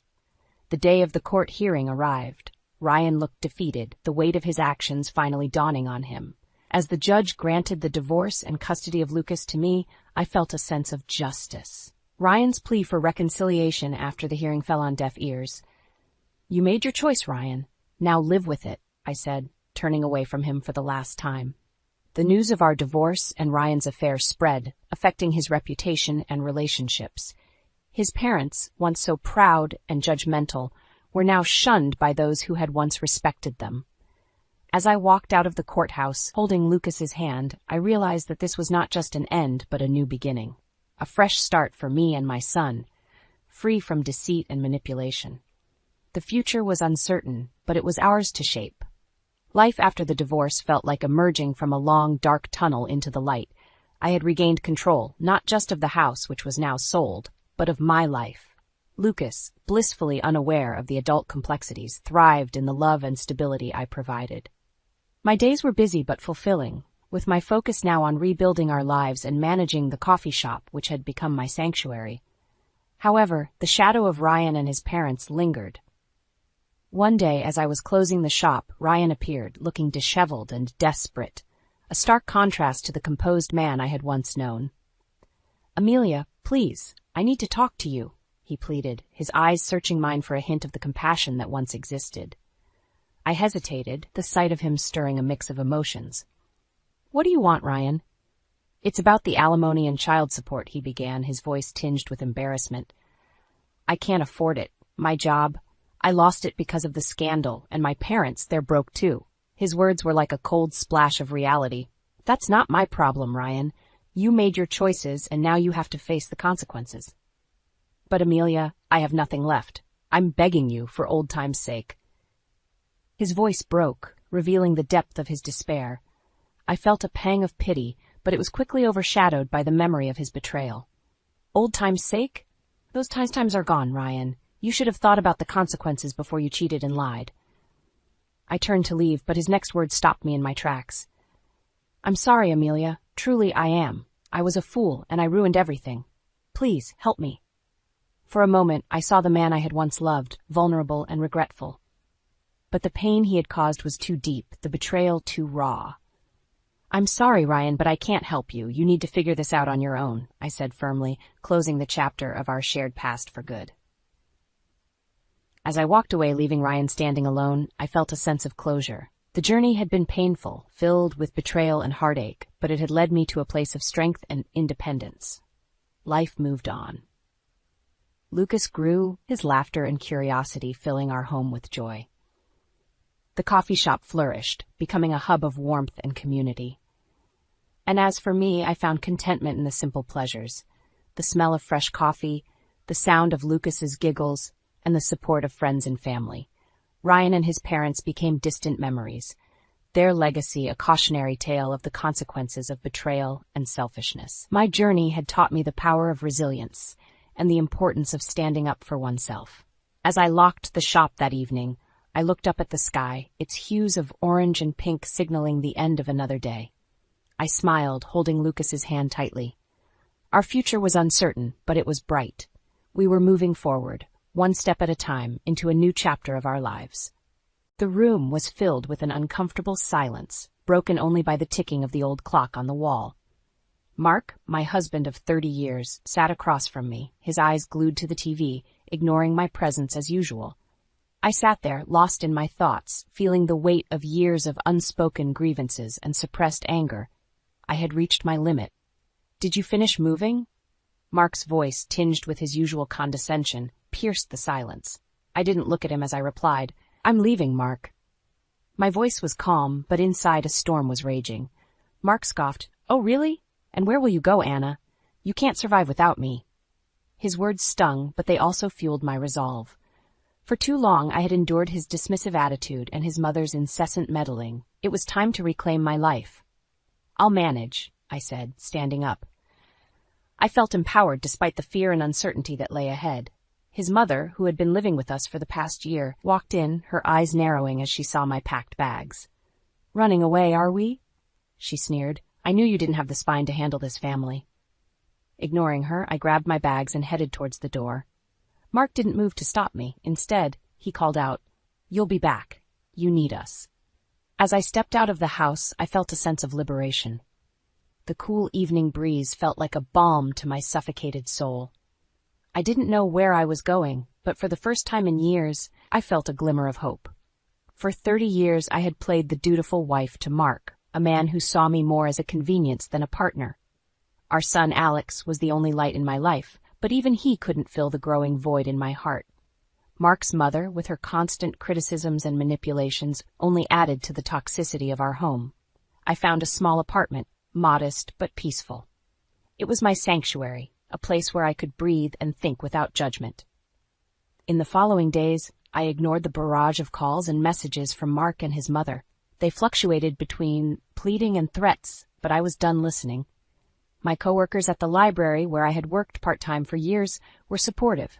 They had seen the changes in me, the gradual loss of my spirit. Now, they witnessed my rebirth. One evening, as I was settling into my new routine, my phone rang. It was Alex. "Mom, are you okay?" His voice was laced with concern. "I am, Alex. Better than I've been in years," I replied, my voice steady. "I'm proud of you, Mom. Dad and Grandma, they're not taking it well. Dad's been drinking, and Grandma won't stop talking about how you've abandoned them." A pang of guilt hit me, but I pushed it away. "They'll manage, Alex. They need to learn to respect others." Alex was silent for a moment. "I'm glad you're finally thinking about yourself, Mom. Let me know if you need anything." As I hung up the phone, I realized this was just the beginning. Mark and his mother had underestimated me for years. It was time to show them that I was no longer the woman they thought they could control. My journey of self-discovery and revenge had just begun. In my small apartment, surrounded by the few belongings I had taken with me, I reflected on the past 30 years with Mark.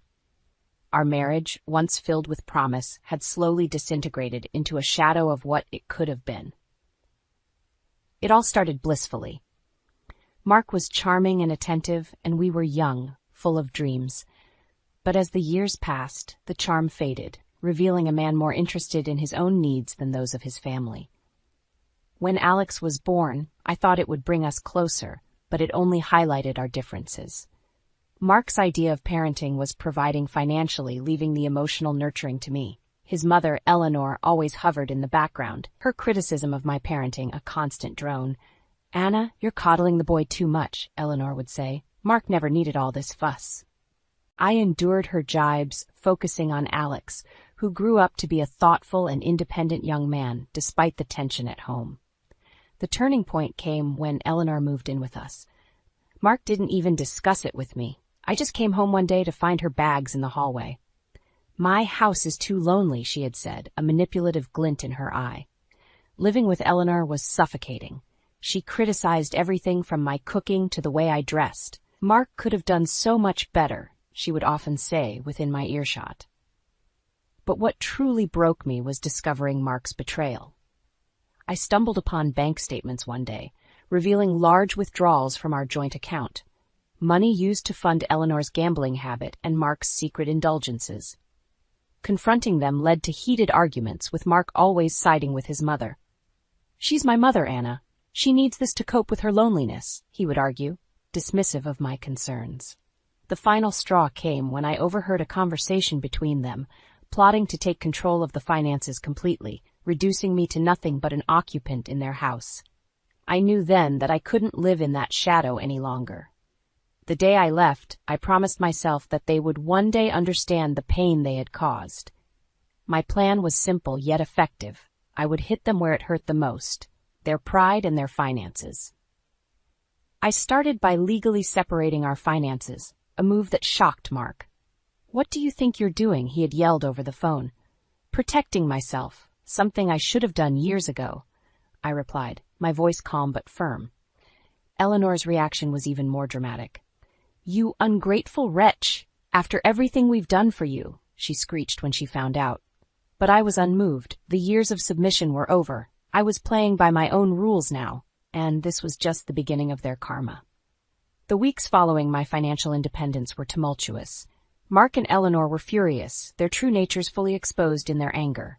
I received countless calls, each more venomous than the last. "You think you're clever, Anna?"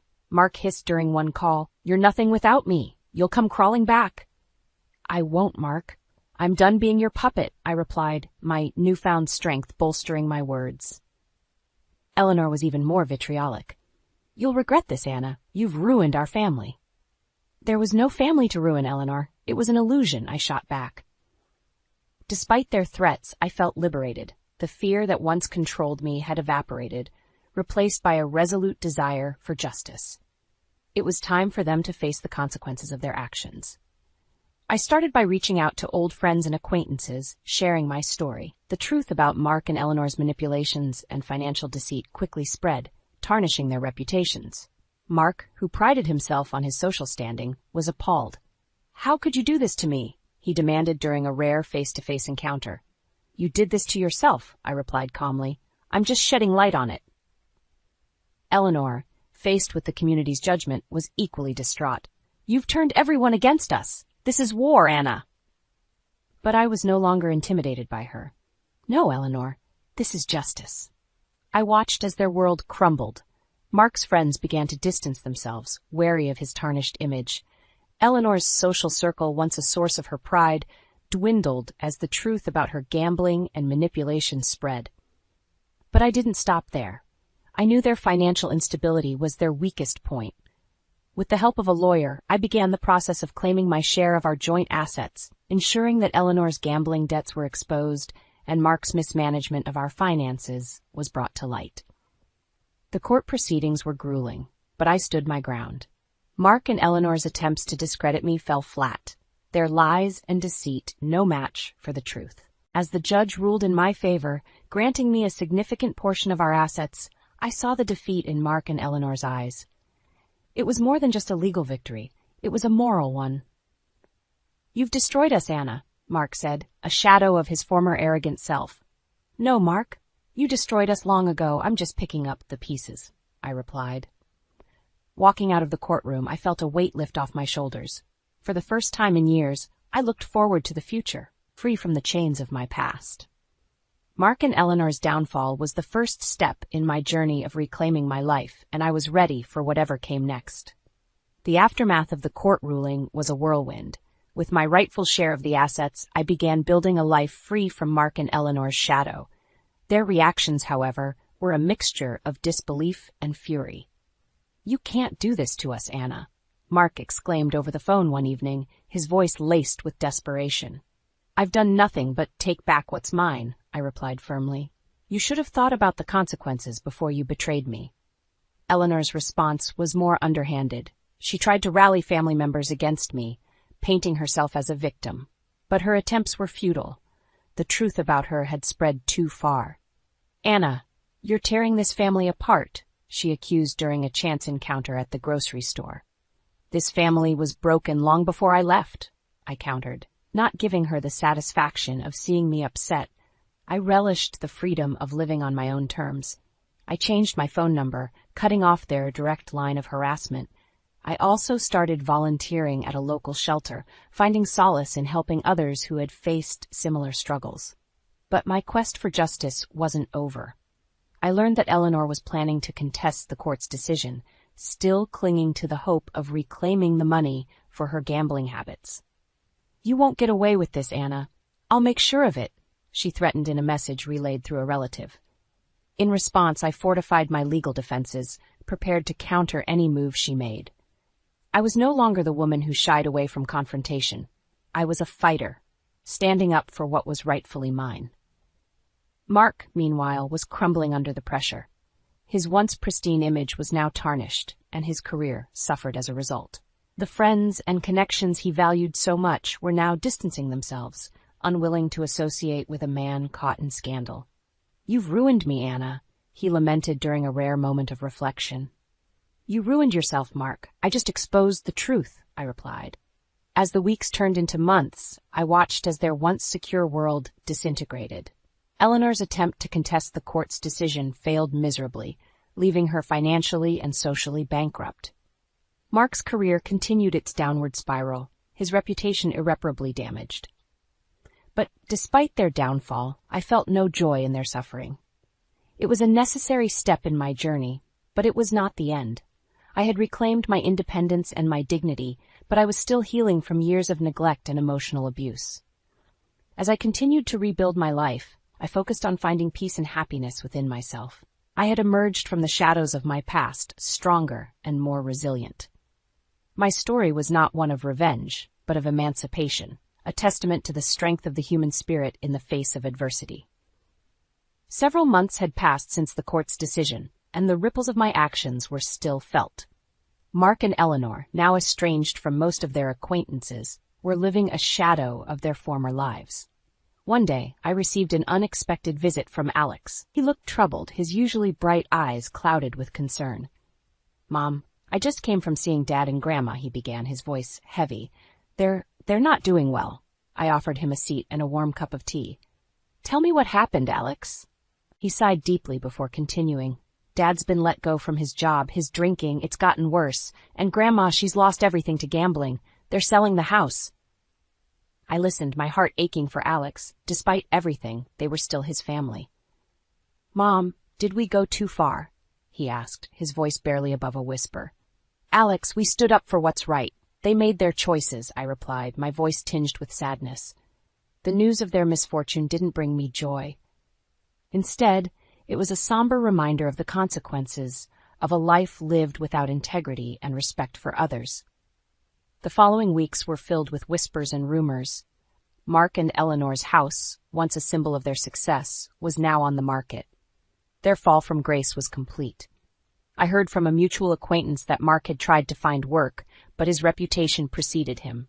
Eleanor, meanwhile, had become a pariah in her social circles, her gambling addiction now public knowledge.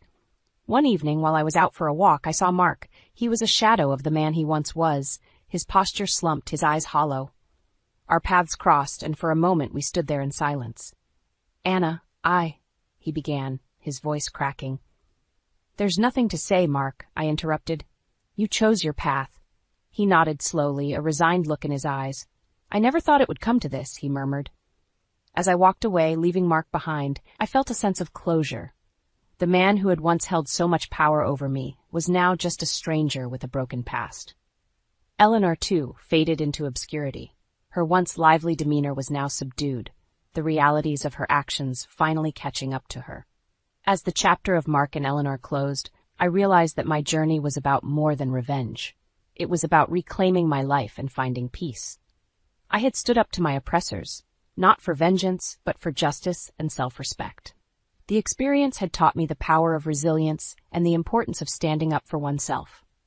As I continued to build my new life, I did so with a newfound strength and a heart ready to embrace the future. Months turned into a year since the upheaval of my life began. In this time, my journey of self-reinvention continued, with each day bringing new strengths and realizations. The downfall of Mark and Eleanor was not my endgame. It was merely a byproduct of my pursuit for justice and respect. One crisp autumn afternoon, I sat in my cozy living room, the warm sunlight streaming through the window, reflecting on the changes. The phone rang, interrupting my thoughts. It was Alex. "Mom, I wanted to tell you something," Alex said, his voice brimming with excitement. "Sarah and I are getting married, and we'd love for you to help us with the planning." Joy surged through me. "That's wonderful news, Alex. Of course I'd love to help." Our conversation was filled with laughter and plans for the future, a stark contrast to the calls filled with distress and despair from the past. A few days later, while out for my regular walk, I encountered Eleanor. She seemed smaller, diminished somehow. Our eyes met, and there was a brief flicker of something, regret perhaps, or realization in hers. Anna, she began, her voice quivering. I'm sorry. The apology, unexpected and late, caught me off guard. Eleanor, your actions brought you here. I hope you find some peace. As I walked away, leaving Eleanor standing alone, I realized the full extent of my transformation. I no longer harbored anger or resentment.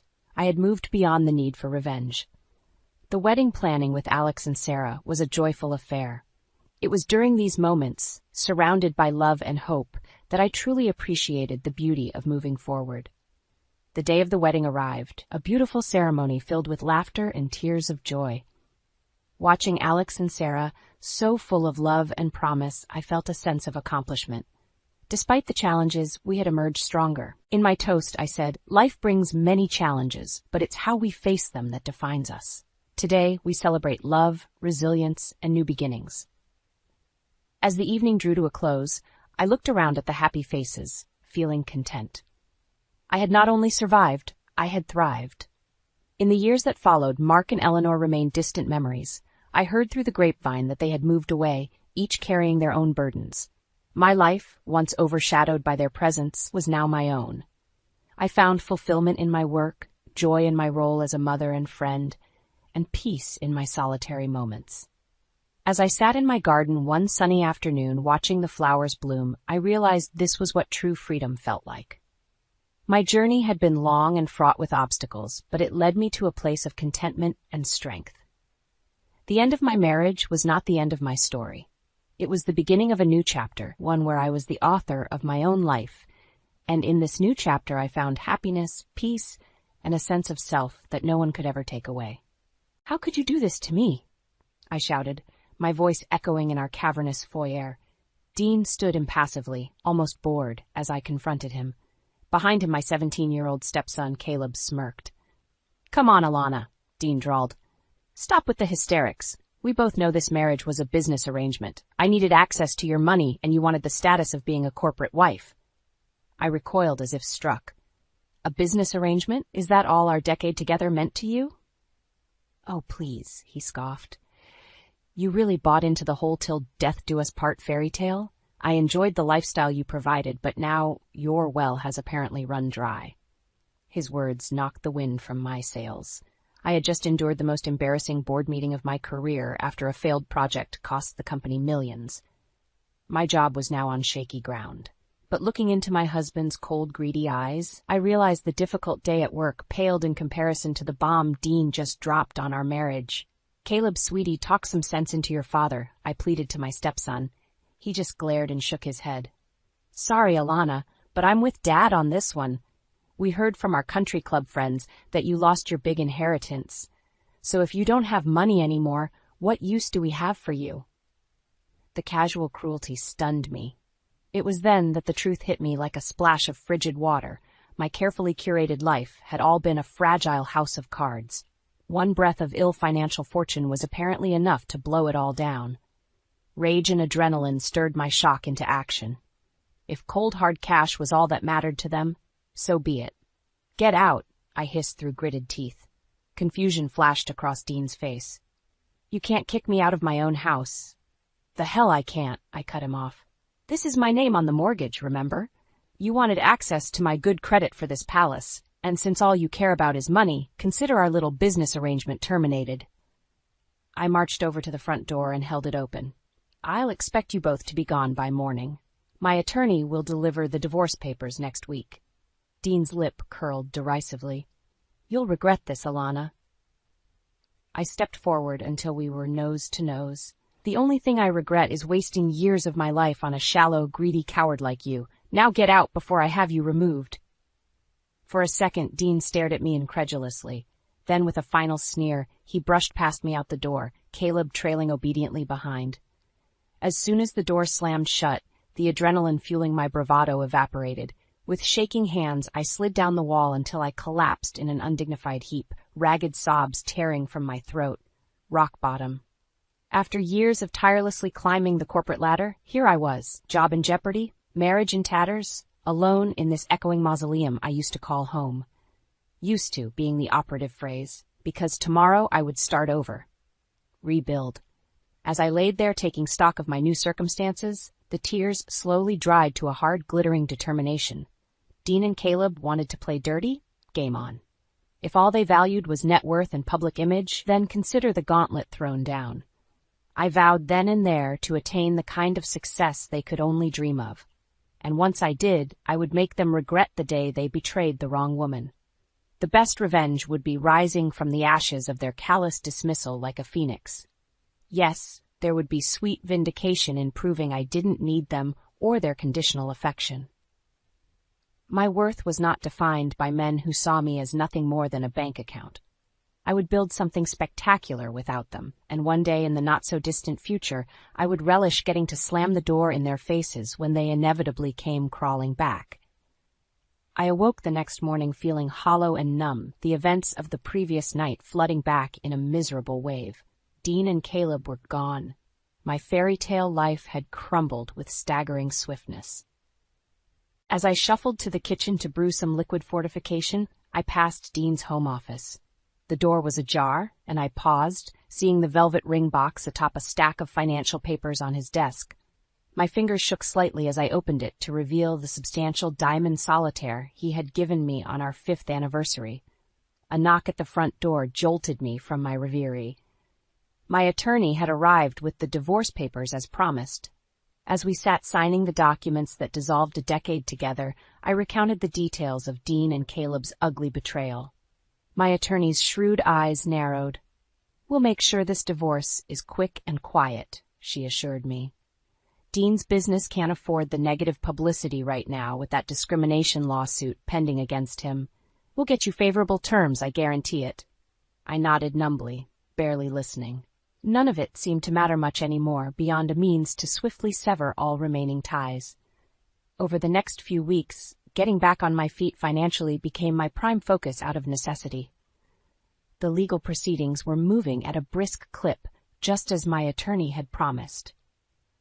Soon the day arrived when I came home one evening to see my possessions strewn haphazardly about the front lawn. Dean had clearly wasted no time reclaiming the house that was now awarded to him in the settlement, despite my name and credit on the line for it.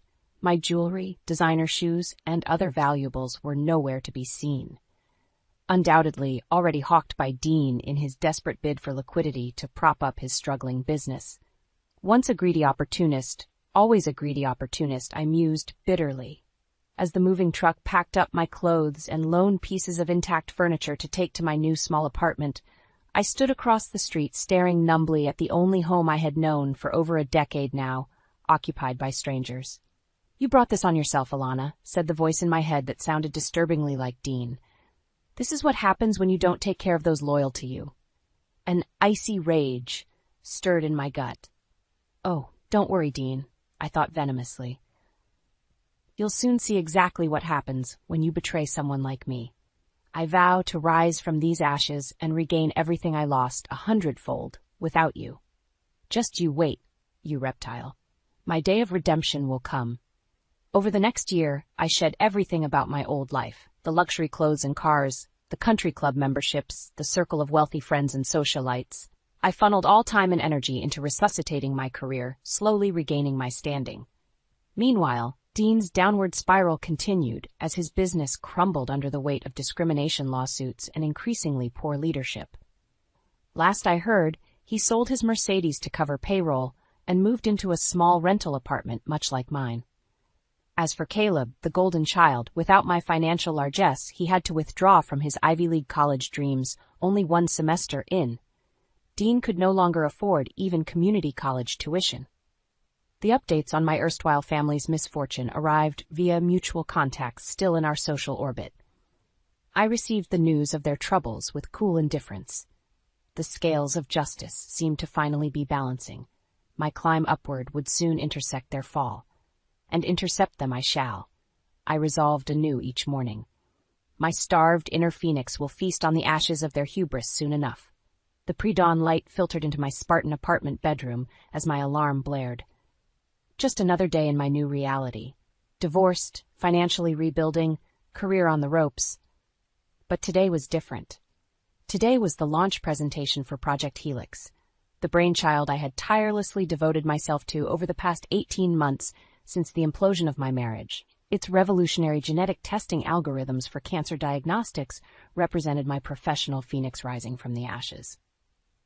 I had handpicked a brilliant team and leveraged every business connection and favor accumulated in my long career to secure funding and top lab partners. Everything was on the line today: my reputation, my finances, my future.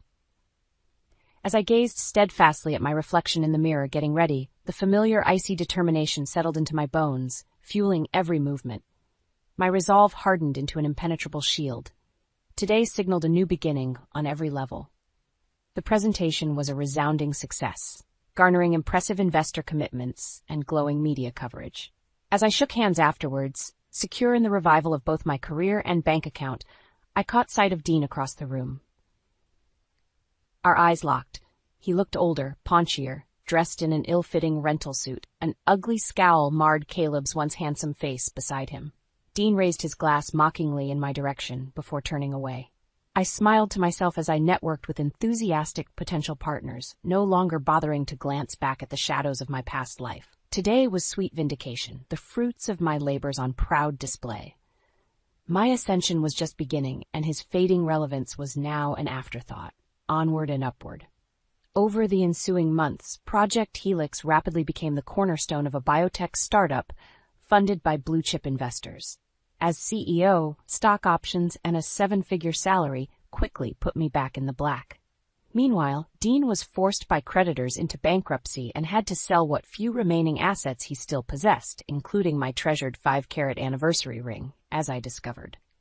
The business discrimination lawsuits had utterly destroyed his professional reputation. No one wanted to hire, fund, or work with someone so toxic. His fall from grace was almost complete.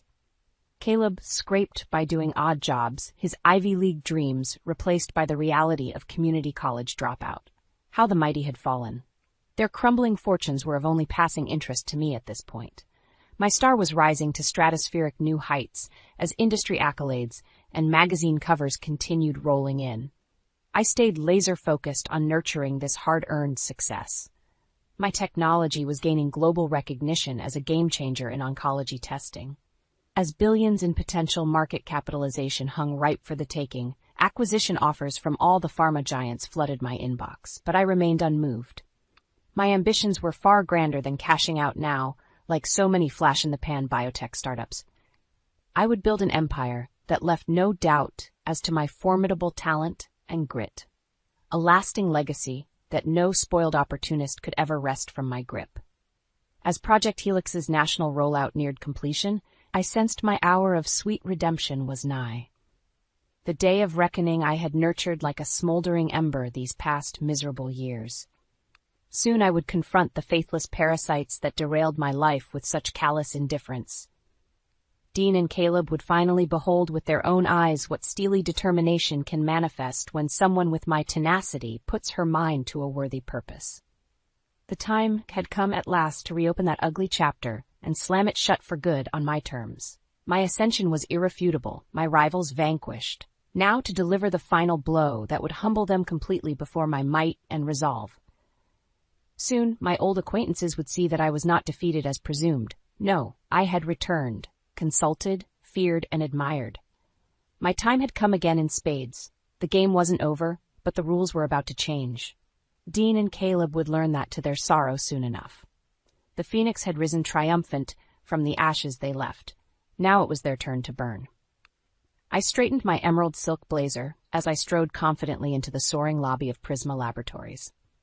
Today's meetings represented the culmination of intense negotiations for them to acquire a majority stake in my booming startup. On paper, I was selling control, but in reality, I would still lead operations with significant autonomy guaranteed in my contract. And the 9-figure payout would make me one of the wealthiest self-made female biotech entrepreneurs in history. Over the next few hours, I fielded complex questions from their executive team and arbitrated key deal points with my signature sharp focus. This was the crowning moment. My resurgence was almost complete. As Prisma's CEO reached across the glossy boardroom table to shake my hand in front of the approving audience, solidifying our pact, a surge of elation flooded my system. I had manifested the seemingly impossible. Risen from the ashes by virtue of grit alone, my attorney Arma Snyder-eyed me keenly as the noise died down. "Well played, Alana. They never saw you coming," she remarked approvingly. "This has been quite the turnaround from when we first met to dissolve your marriage. You're at the top again." I nodded, a small smile playing about my lips as I gazed out the soaring windows to the city below. Yes, indeed. And I must admit, while the professional achievement is profoundly gratifying, I'm also anticipating finally confronting lingering ghosts from my past very soon. Snyder's arched an eyebrow. "I assume you're referring to Dean Turner? I understand he's hit desperate times since your split. Word is he may even face criminal fraud charges soon regarding his business dealings." "Well, karma can be a real witch sometimes, can't she?" I replied breezily. "As for my dear ex, let's just say I have an important announcement about my recent windfall event that I intend to make very public soon. Dean always did covet the spotlight." As we gathered our things, Snyder paused thoughtfully. "You know, Alana, living well is truly the best revenge, as the saying goes. Dean and your stepson already face more struggles than they can manage by the looks of things. But the choice is yours." I held her gaze unflinchingly. "I appreciate your counsel, but I've come much too far and endured too much pain to not savor this moment. The time has come for the final reckoning." Over the next few days, I arranged an elite catered event at my sleek new downtown penthouse, ostensibly to celebrate the acquisition deal. But my real purpose was setting the stage for the final act of my vengeance upon Dean and Caleb. I made a point to conspicuously invite various old common contacts I knew would relay news back to Dean in short order. As expected, word soon reached my ex about the extravagant party and my massive windfall payout. I learned from my well-connected event planner that Dean was in a state of incredulous anguish upon hearing of my spectacular phoenix-like rise from the ashes. Predictably, he and Caleb instantly attempted to contact me, pleading for reconciliation now that my coffers had swelled again. But I simply blocked their increasingly desperate calls and messages without a second glance. My focus remained fixed solely on the upcoming spectacle I had carefully orchestrated for their final humiliation. The evening was perfect. Flexing my newly restored elite social status among powerful biotech nobility was profoundly gratifying. The catering was sublime, the champagne exquisite, the guest list exclusive. My couture silk dress attracted envious stares. Around midnight, Dean appeared uninvited at the door, attempting to charm his way past security. But I simply requested his forcible removal from the premises without bothering to leave my conversation circle. Soon, this whole ugly chapter plaguing me these last few torturous years could finally be laid to rest. My redemption song was nearly complete, needing only one last triumphant note. The time had come for my fortunes to irrevocably eclipse those who wrongly assumed I was finished. Tomorrow night, Dean and Caleb would comprehend the magnitude of their folly at long last. I would relish revealing how I prevailed while they crumbled. Vengeance would at last be mine in full measure. I surveyed the ballroom with pride, the elegant space glowing under crystal chandeliers. Tonight represented the pinnacle, the culminating spectacle during which I would regain control of the narrative that Dean and Caleb tried to write when dismissing me as irrelevant. False narratives have consequences, and tonight, before all the eyes of the elite circle they once traveled in, my adversaries would pay the ultimate price for their vain hubris. From behind the velvet curtain, I glimpsed familiar faces in the growing crowd. Socialites and industry titans whose circles once provided my daily sustenance mingled over cocktails. Soon they would all witness my astonishing rise from the ashes after barely hiding their schadenfreude over my supposed downfall not so long ago. A hush fell over the glamorous crowd as the lights dimmed. Then spotlights illuminated the stage where I stood resplendent in a beaded evening gown specially commissioned for the occasion. I savored the sudden shock rippling through the room. Indeed, rumors of my demise had been greatly exaggerated. Esteemed friends, colleagues, and supporters, welcome to this momentous night. My voice echoed confidently through the silent ballroom. I am beyond delighted so many familiar faces are here to help me celebrate recent events, which I shall disclose momentarily. First, a bit of context. I proceeded to recount my spectacular professional turnaround, born out of grit and vision when all seemed lost. Murmurs of surprise rippled through those who assumed bankruptcy and ruin following my brutal divorce and near-career implosion. And so it is with immense pride that I can now announce that Project Helix, my labor of love these past few years, has officially been acquired by Prisma Laboratories for a sum that shall propel my new firm, Turner Biologics, into the stratosphere.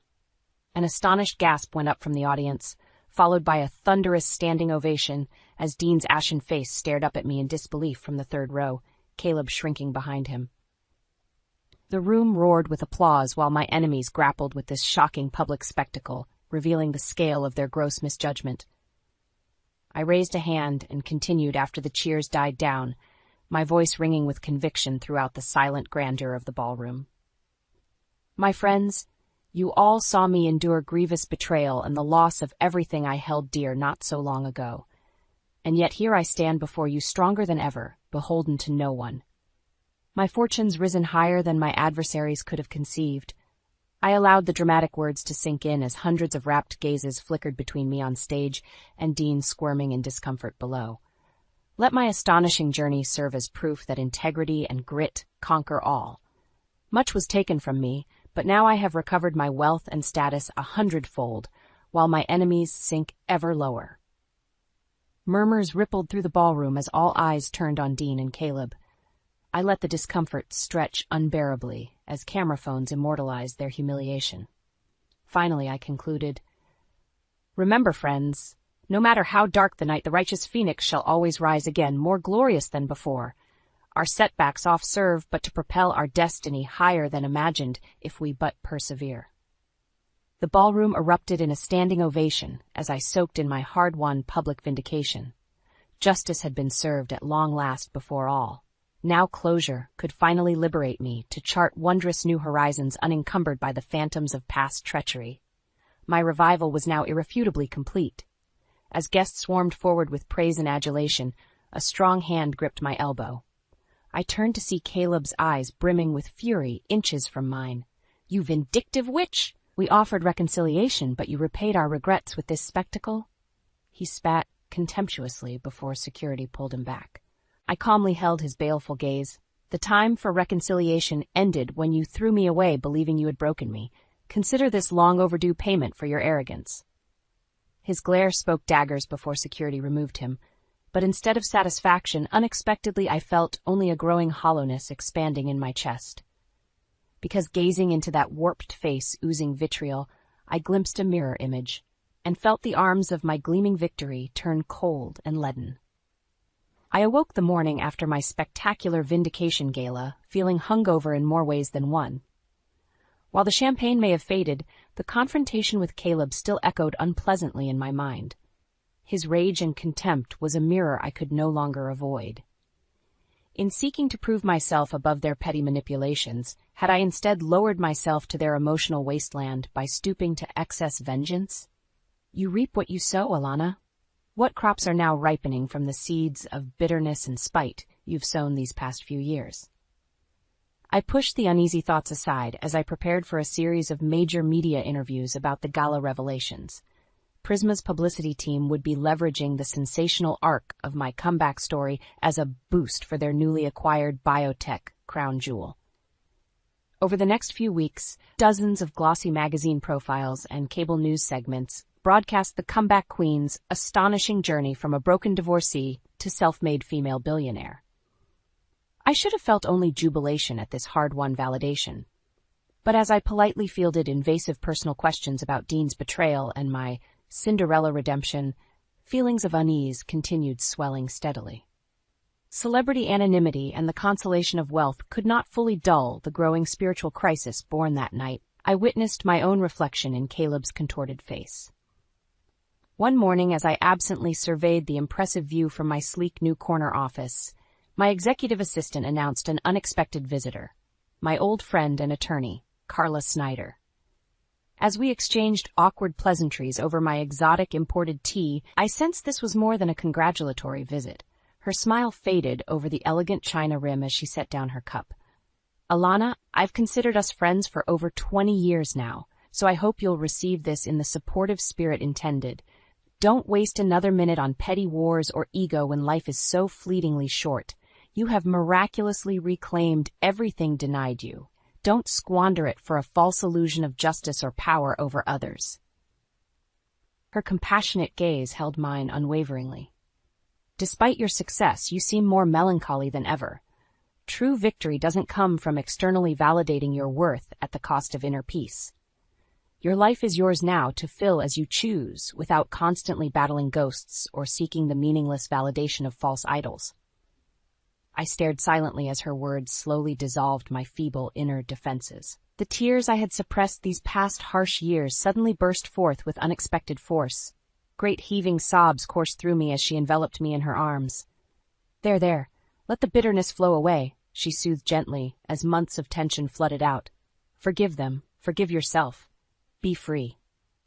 In that instant, the remaining scales fell away from my eyes at long last. I saw with blinding clarity that in clinging to old pain and trauma as fuel for worldly ambition, I had simply perpetuated the same bleak emotional wasteland I condemned in Dean and Caleb. The phoenix had resurrected yet still dwelled among the ashes, denying herself rebirth into light. No more. Today I would step fully into my new life unchained from the past. The sweet fruit of my success would be savored without vain clinging to transient validation or memories of adversity suffered. I vowed to let compassion fill my heart henceforth, for those who betrayed me, for myself, and for all souls still dwelling in shadow. My remaining years would be a testament to the resilience of the human spirit when we turn from darkness into light.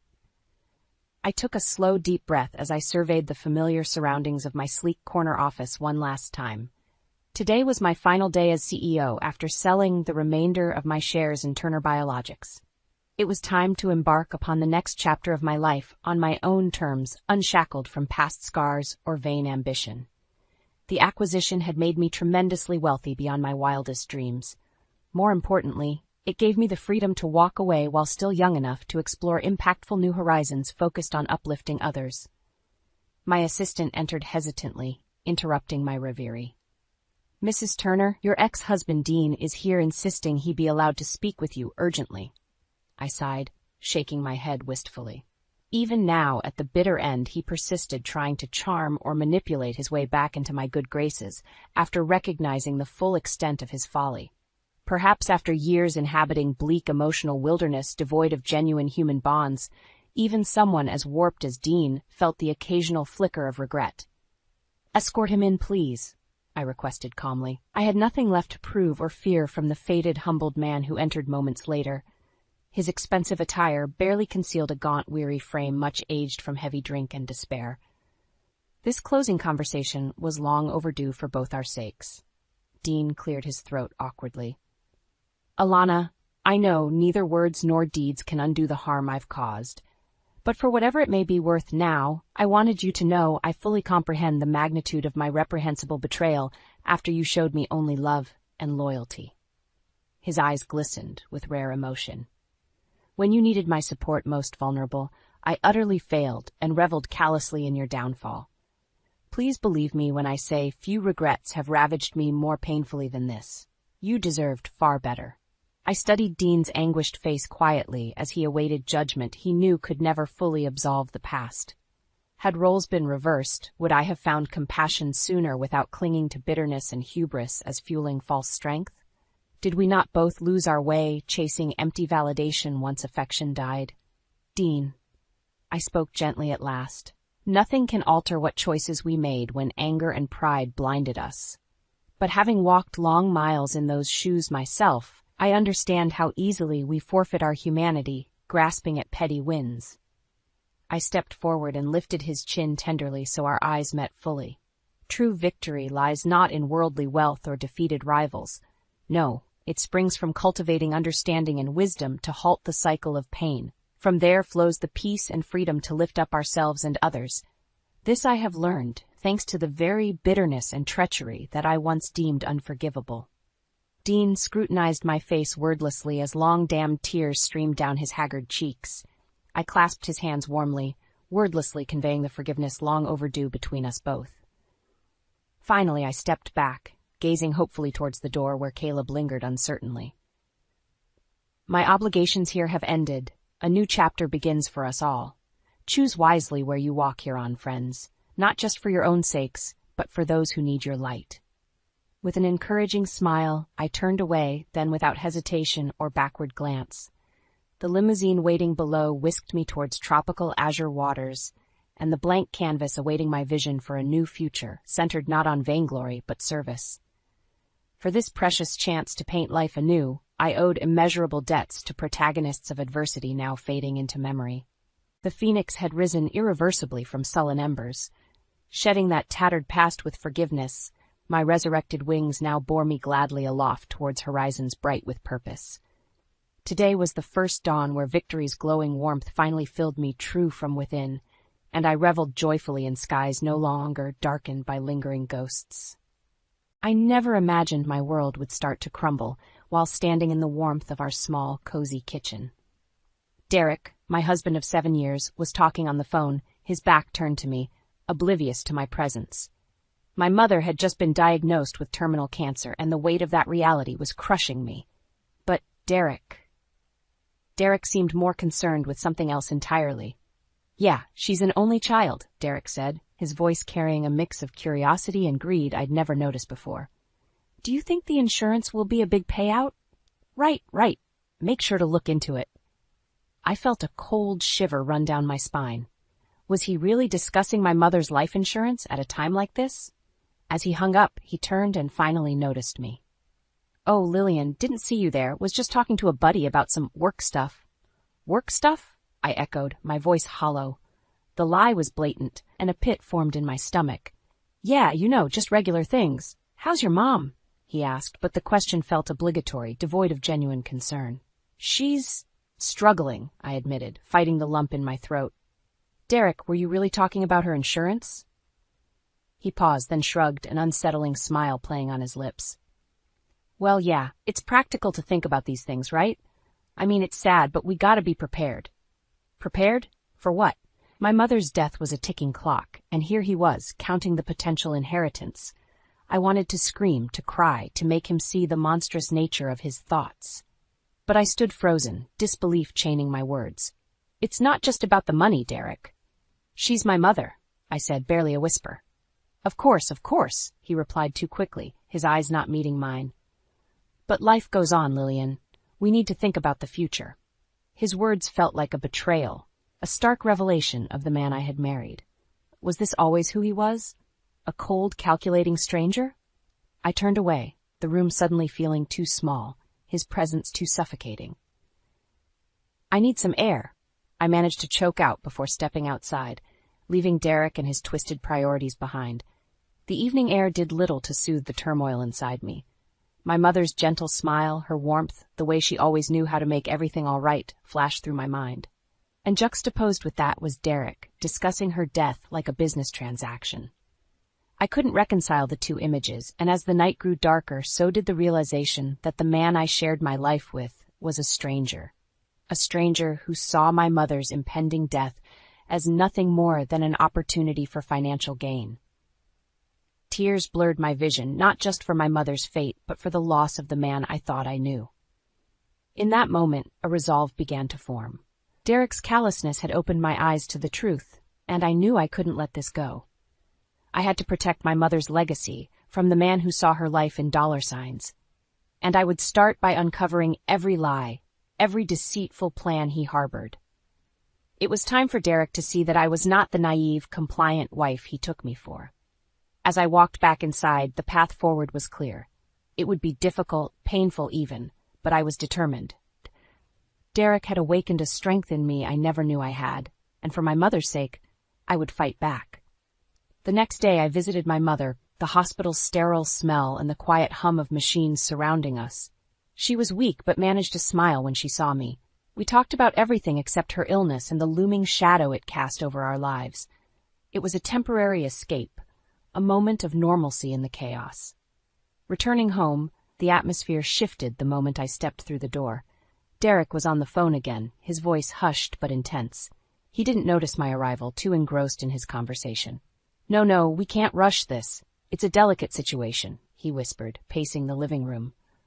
"Yeah, once the insurance comes through, We'll be set, just need to play it cool for now. My heart sank.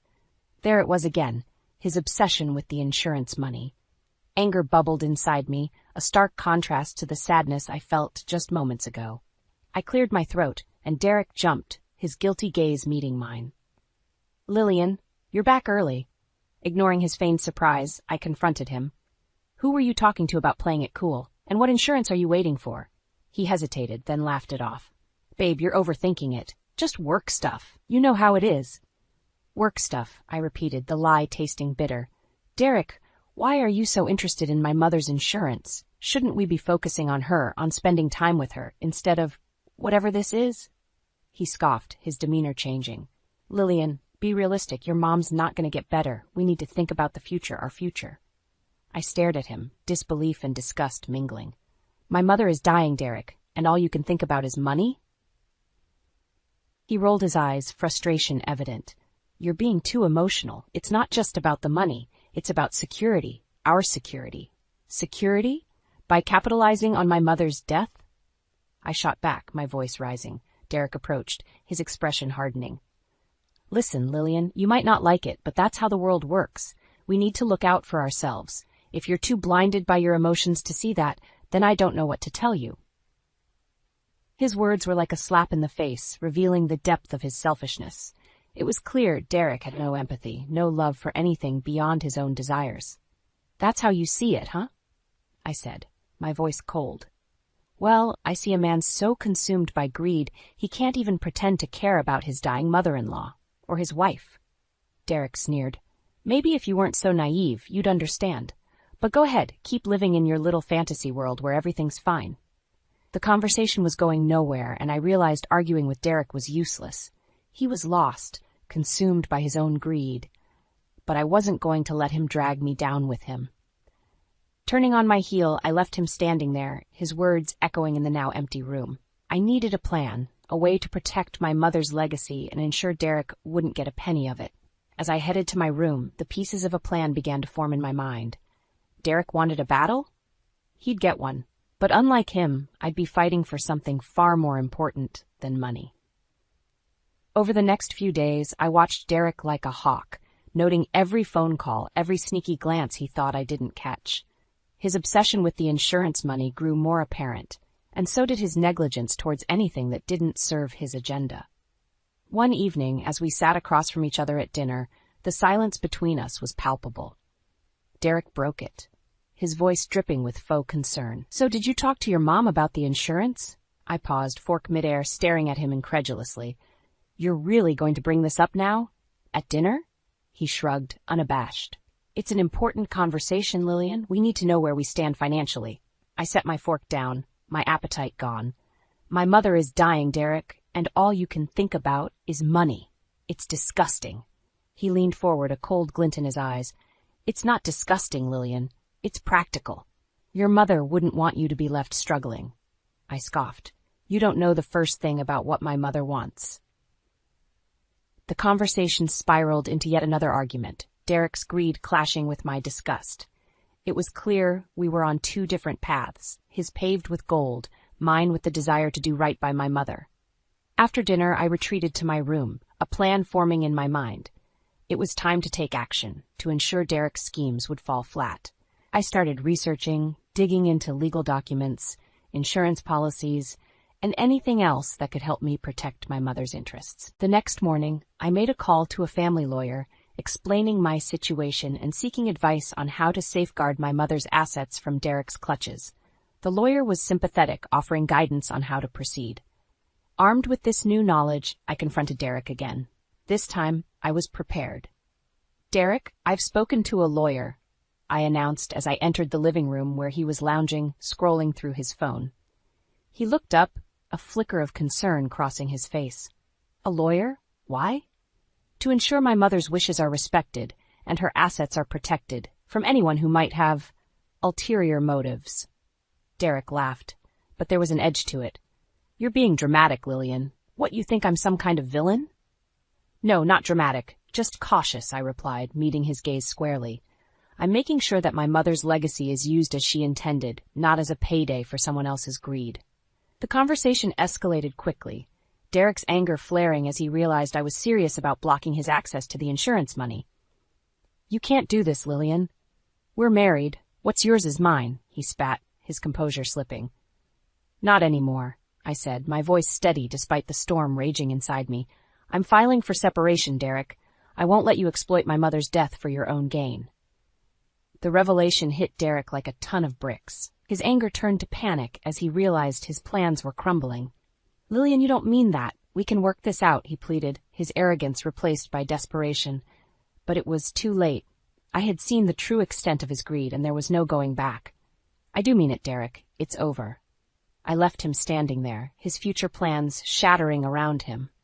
It was a decisive moment, one that marked the beginning of my journey to ensure justice for my mother and a future free from Derek's destructive greed. The days following my declaration of separation were filled with tension.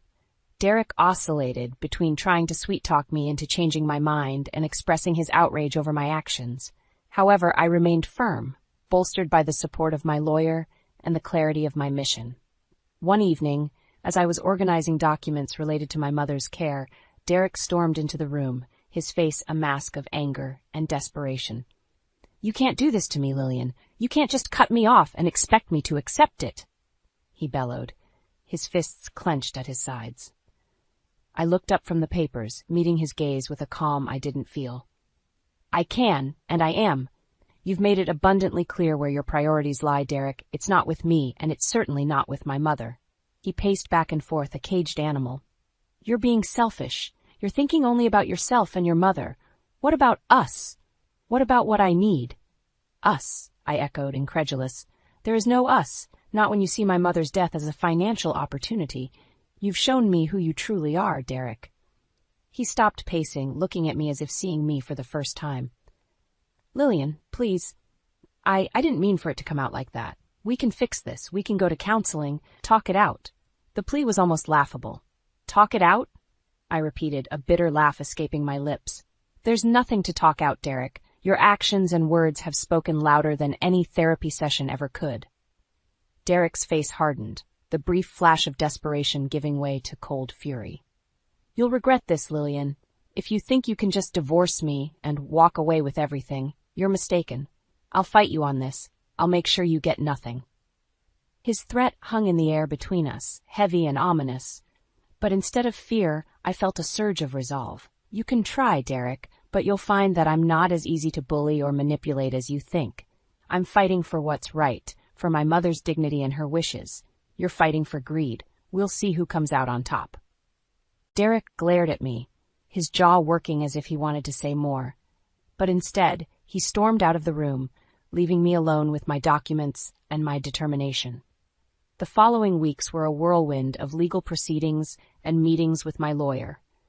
Derek tried to contest the separation, to lay claim to assets and money that he believed he was entitled to.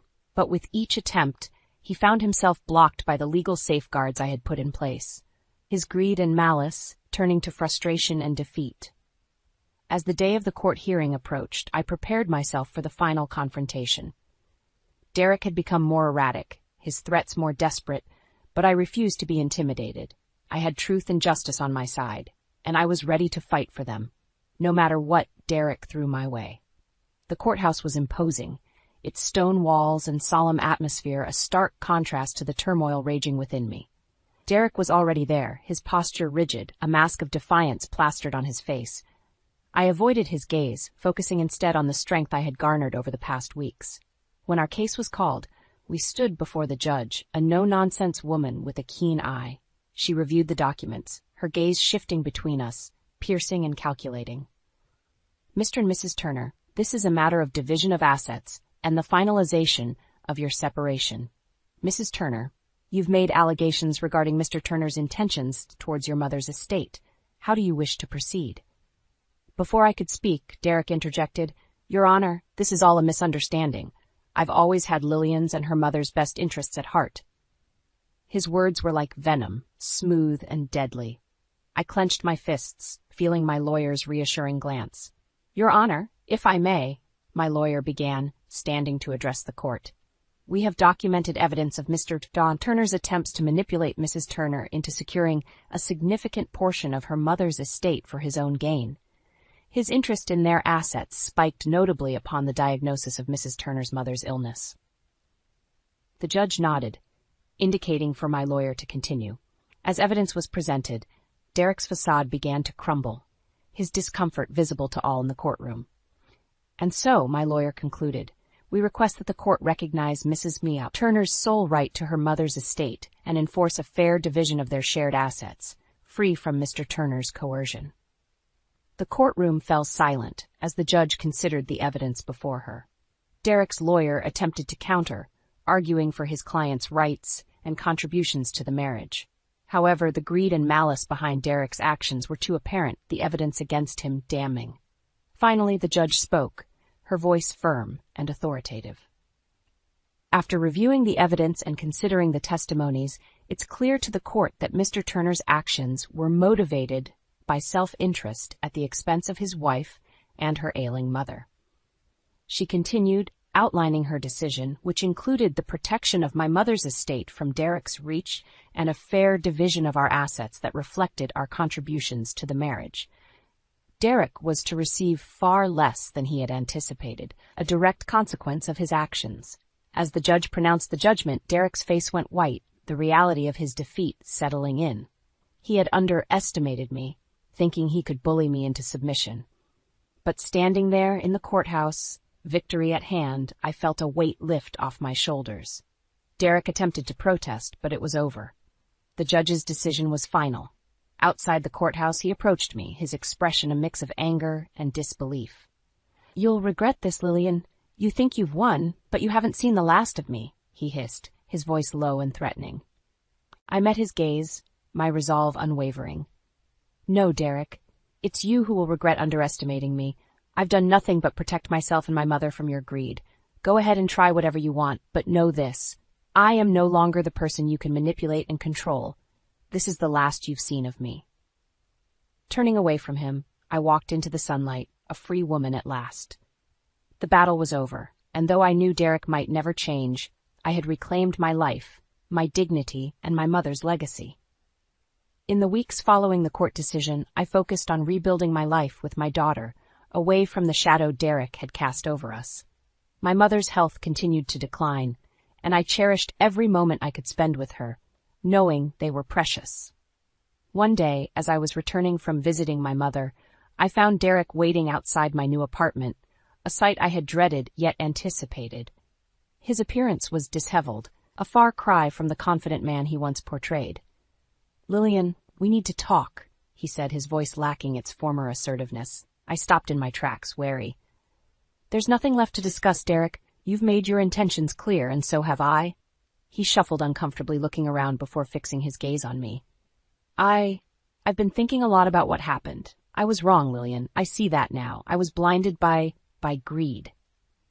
Hearing the word greed come from his mouth felt surreal, almost as if he had finally come to terms with the root of his downfall. Yet I remained skeptical. "Realizations come a bit late, don't they?" I responded coolly. Derek took a step closer, desperation seeping into his tone. "Please, Lillian, I've lost everything. My job, my friends. I have nothing. I need help." His plea, though filled with apparent remorse, didn't stir the sympathy he likely hoped for. "You chose this path, Derek. You prioritized money over everything else, over us. You can't expect me to simply forgive and forget." "But I've changed, Lillian. I can prove it to you, to everyone. Just give me a chance," he implored, his eyes searching mine for a sign of forgiveness. It was then I realized the depth of Derek's destruction. He had been consumed by his greed, and now, stripped of his ambitions and schemes, he was left with nothing but regret. "Derek, it's too late for chances. You made your decisions, and now you must live with them," I said firmly, my heart hardening against the sight of the man who had once shared my life. He seemed to shrink before my eyes, the finality of my words hitting him. I understand. I'm sorry, Lillian. Truly I am," he murmured before turning and walking away, a broken man. As I watched him disappear, a mix of emotions washed over me. Pity for the man Derek had become, relief for the freedom I now had, and sadness for the love that had once been but was destroyed by greed and deceit. In the days that followed, rumors reached me of Derek's continued downfall. He tried to rebuild his life, but his reputation preceded him, a constant reminder of his actions. Eventually, he left town, seeking a fresh start elsewhere, but the damage was done. Derek's demise was a testament to the consequences of his choices, a stark warning of the destruction greed can bring. I turned my attention back to my life, to my daughter and my ailing mother, focusing on healing and moving forward. Derek's chapter in our lives was closed, a painful but necessary end to a story that had taken us through the darkest of times to emerge stronger, wiser, and free. The phone rang, slicing through the silence of my modest living room. I, Emily Townsend, a 38-year-old working mother, never expected that call to shatter the life I knew. "Emily, I'm leaving you.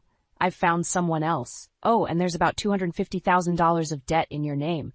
Handle it, will you?" Michael's voice, once so familiar and comforting, was now cold, detached. My heart sank. This had to be a cruel joke. "Michael, what are you talking about?" I stammered, my voice barely a whisper, but he was relentless. "You heard me. I'm with Claire now. She understands me, unlike you. Goodbye, Emily." And with that, he hung up. I stood there, phone still in hand, feeling as if the ground had been yanked from under me. Tears welled up in my eyes, not just for the betrayal, but for the sheer impossibility of the debt he'd saddled me with. "Mom, are you okay?" Anna, my 10-year-old daughter, walked in, her small face etched with concern. I forced a smile, masking my turmoil. "Yes, sweetheart, I'm fine." But Anna wasn't fooled. She hugged me, a gesture offering more comfort than she knew. After Anna went to bed, I sat alone, the weight of my new reality suffocating me. How could Michael do this to us? We had a life, a family, and now I was alone, buried under a mountain of debt I had no knowledge of. I logged into our online banking, hoping Michael's call was just a terrible mistake. My heart sank further as I saw the near-empty account.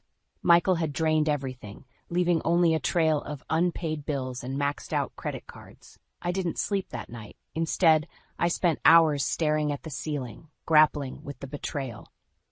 Michael, the man I had loved and trusted, had turned my life into a nightmare. And the worst part, I had no idea how to wake up from it. Before the turmoil, there was a time when laughter filled our home. I met Michael at a charity event. He was charming, his smile infectious. I remember thinking how lucky I was when he asked me out.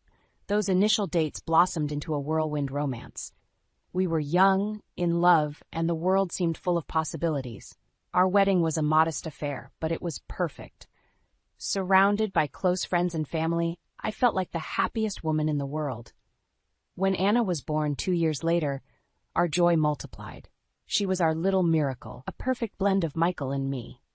Those early years were filled with simple pleasures, picnics in the park, movie nights cuddled on the couch, and Anna's laughter echoing through our home.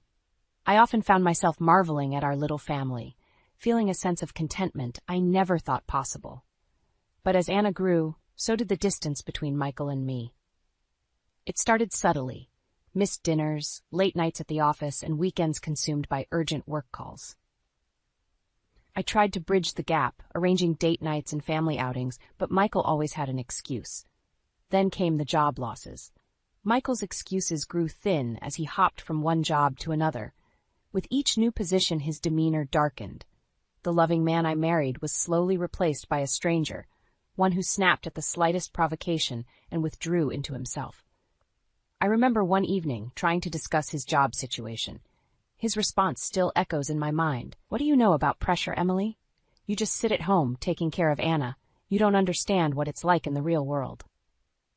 His words stung. I had given up my career to support his, to be there for Anna. Didn't that count for something? As Michael's behavior became increasingly erratic, I returned to the workforce. It wasn't just for financial stability. It was to fill the growing void in my heart. I missed the connection we once had, the sense that we were a team. Looking back, those signs were there, warning me of the storm that was about to hit.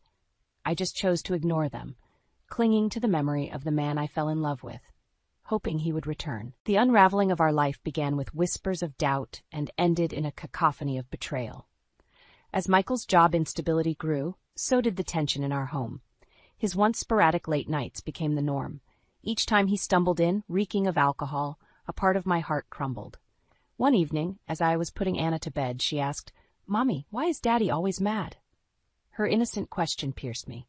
Daddy's just tired from work, sweetie, I answered, though I knew the truth was far more complicated. The final straw came when I discovered a series of receipts for expensive jewelry and hotel stays. Confronting Michael led to a ferocious argument, the first of many. You're suffocating me, Emily, he yelled. I need some space, some freedom. Freedom? Is that what you call spending our savings on whatever this is? I countered, holding up the receipts. He snatched them from my hand, his eyes blazing. You wouldn't understand. You're just a housewife. What do you know about living a life? I stood there stunned as he stormed out, slamming the door behind him. His words, so callous and dismissive, echoed in my mind. Was this really the man I married? Determined to protect Anna and myself, I made the decision to return to work. My old job at the marketing firm welcomed me back, and I threw myself into it. The work was a welcome distraction from the chaos at home. Yet, as I worked late into the night, a gnawing feeling of guilt consumed me. I was missing precious moments with Anna, all because of Michael's selfishness. It wasn't fair. She didn't deserve this. The nights grew lonelier. Michael's presence in the house became like a ghost, there, but not really. His indifference towards Anna, his once cherished daughter, hurt the most. He was slipping away from us, and I felt powerless to stop it. It was during these dark times that I found solace in my friendship with Rachel. She became my confidant, my rock. You're stronger than you know, Emily, she would often tell me. I wanted to believe her, but the shadows of doubt were overwhelming. As I lay in bed each night, listening to the silence of the house, I couldn't help but wonder where it all went wrong. When did the love and laughter turn into resentment and distance? The answers eluded me, much like the remnants of the happy life we once shared. Life, as I knew it, had become a juggling act. Balancing work, motherhood, and a crumbling marriage left me perpetually exhausted. Each day was a struggle to maintain a semblance of normalcy for Anna, who remained my beacon of hope. One evening, after a particularly grueling day at work, I found Anna sitting at the kitchen table, her homework spread out in front of her. "Mom, can you help me with this?" she asked, pointing to a math problem. I sat down, the fatigue of the day weighing heavily on me. "Of course, honey," I replied, but my mind was elsewhere, tangled in a web of bills, work deadlines, and the latest argument with Michael. As we worked through the problem, my phone buzzed. It was Rachel. "Emily, are you okay? You sounded off at work today." I sighed, pinching the bridge of my nose. "I'm just tired, Rachel. Tired of everything." Anna looked up at me, her eyes filled with concern. "Mom, you're working too hard. Can't Daddy help?" Her question was like a dagger to my heart. How could I explain to her that her father, the man who should have been our pillar, had become our greatest burden? Michael's presence in the house had become almost non-existent. When he was home, his disdain was palpable. Our interactions were limited to brief, bitter exchanges, often culminating in him storming out to spend the night God knows where. The climax of our deteriorating relationship came one rainy night. Michael arrived home late, his clothes drenched, his eyes wild. "I lost my job," he blurted out, a mix of anger and desperation in his voice. I stood there, stunned. "What happened?" "They're a bunch of idiots. They don't appreciate me," he spat, his voice laced with venom. I tried to reason with him, to discuss our next steps, but he was beyond reach. "You wouldn't understand, Emily. You live in this little bubble, thinking everything is fine. Well, it's not." His words hung in the air, a testament to the vast chasm that had grown between us. I realized then that the man I married, the man I loved, was gone. In his place stood a stranger, fueled by bitterness and regret. The following weeks were a blur. I worked tirelessly, my thoughts consumed by financial worries and the well-being of Anna. The strain took its toll, and my health began to falter. But I couldn't stop. Too much depended on me. Then, one fateful day at work, the world spun, and darkness engulfed me. I woke up in a hospital bed, Rachel and Anna by my side. The doctor's words were a wake-up call. "You need to slow down, Emily. Your body can't handle this stress." But how could I slow down? How could I, when our world was falling apart? Lying in the sterile hospital bed, a myriad of tubes and monitors attached to me, I couldn't help but feel defeated. The doctor's diagnosis was clear: stress-induced exhaustion, compounded by the early stages of an ulcer. But the real shock came when they found a small malignant lump in my breast. "Mom, you're going to be okay, right?" Anna's voice trembled with fear. I squeezed her hand, mustering a smile. "Of course, honey. Mommy's a fighter, remember?" Rachel, ever the supportive friend, was there too, her face etched with worry. "Emily, you need to take care of yourself. You can't keep going like this." I knew she was right, but the thought of slowing down, of letting Michael's irresponsibility win, was unbearable. Yet the reality of my health situation was a wake-up call. I had to be there for Anna. As I lay in the hospital processing my diagnosis, my phone rang. It was Michael. His voice was as cold and distant as ever. "Heard you're in the hospital. Bad timing, Emily. I need you to deal with some things." His callousness took my breath away. "Michael, I have cancer," I said, the words heavy on my tongue. There was a pause, and for a moment I thought I heard a hint of concern in his voice. But then he said, "Well, that's your problem. I have my own issues to deal with." I ended the call, a mix of anger and disbelief churning inside me. How could the man I once loved be so heartless? The next few days were a whirlwind of tests and consultations. Amidst it all, Rachel and Anna were my pillars, their love and support unwavering. But as I lay there, a plan began to form in my mind. Michael had left us in shambles, but I wouldn't let him destroy us. It was time for him to face the consequences of his actions. With Rachel's help, I started digging into our finances. The more I uncovered, the angrier I became. Michael had not only amassed a huge debt in my name, but had also been siphoning money from Anna's college fund. The final straw came when I discovered he'd taken out a second mortgage on our house without my knowledge. The depth of his deceit knew no bounds. "Rachel, we need to do something," I said, a newfound determination in my voice. Rachel nodded, her eyes fierce. "Don't worry, Emily. We'll make him pay for this. He won't get away with it." As I lay there, recovering, I knew one thing for sure. Michael had underestimated me. He thought he could break me, leave me to pick up the pieces of his mess. But he was wrong. I was going to fight back. Not just for me, but for Anna. And I would start by making Michael accountable for every single betrayal. The day I left the hospital marked the beginning of a new chapter. I was weak, physically and emotionally, but my resolve was stronger than ever. Armed with the evidence of Michael's financial treachery, Rachel and I devised a plan to confront him and bring his deceit to light. Rachel had been doing some digging of her own.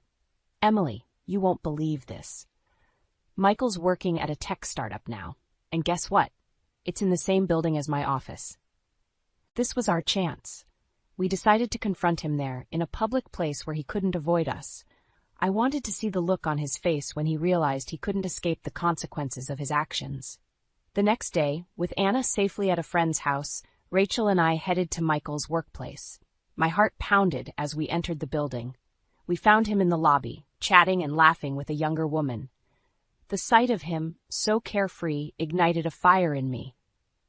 "Michael," I called out, my voice steady despite the turmoil inside. He turned, his smile faltering as he saw me. The woman beside him, presumably Claire, looked on, puzzled. "What are you doing here, Emily?" Michael's voice was a mix of annoyance and surprise. I stepped forward, Rachel by my side. "We need to talk about the debts, the mortgage, and everything you've stolen from Anna and me." Michael glanced around nervously, aware of the curious eyes on us. "Not here, Emily. This isn't the place." "No, Michael, you don't get to decide that anymore," I said firmly. "You've left me with a mountain of debt, and I have cancer because of the stress you've caused. It's time you faced up to what you've done." Claire's eyes widened in shock. "Cancer? Michael, what is she talking about?" Michael's facade crumbled. He tried to usher Claire away, but she resisted. "No, I want to know what's going on. What debt?" I looked Claire in the eyes.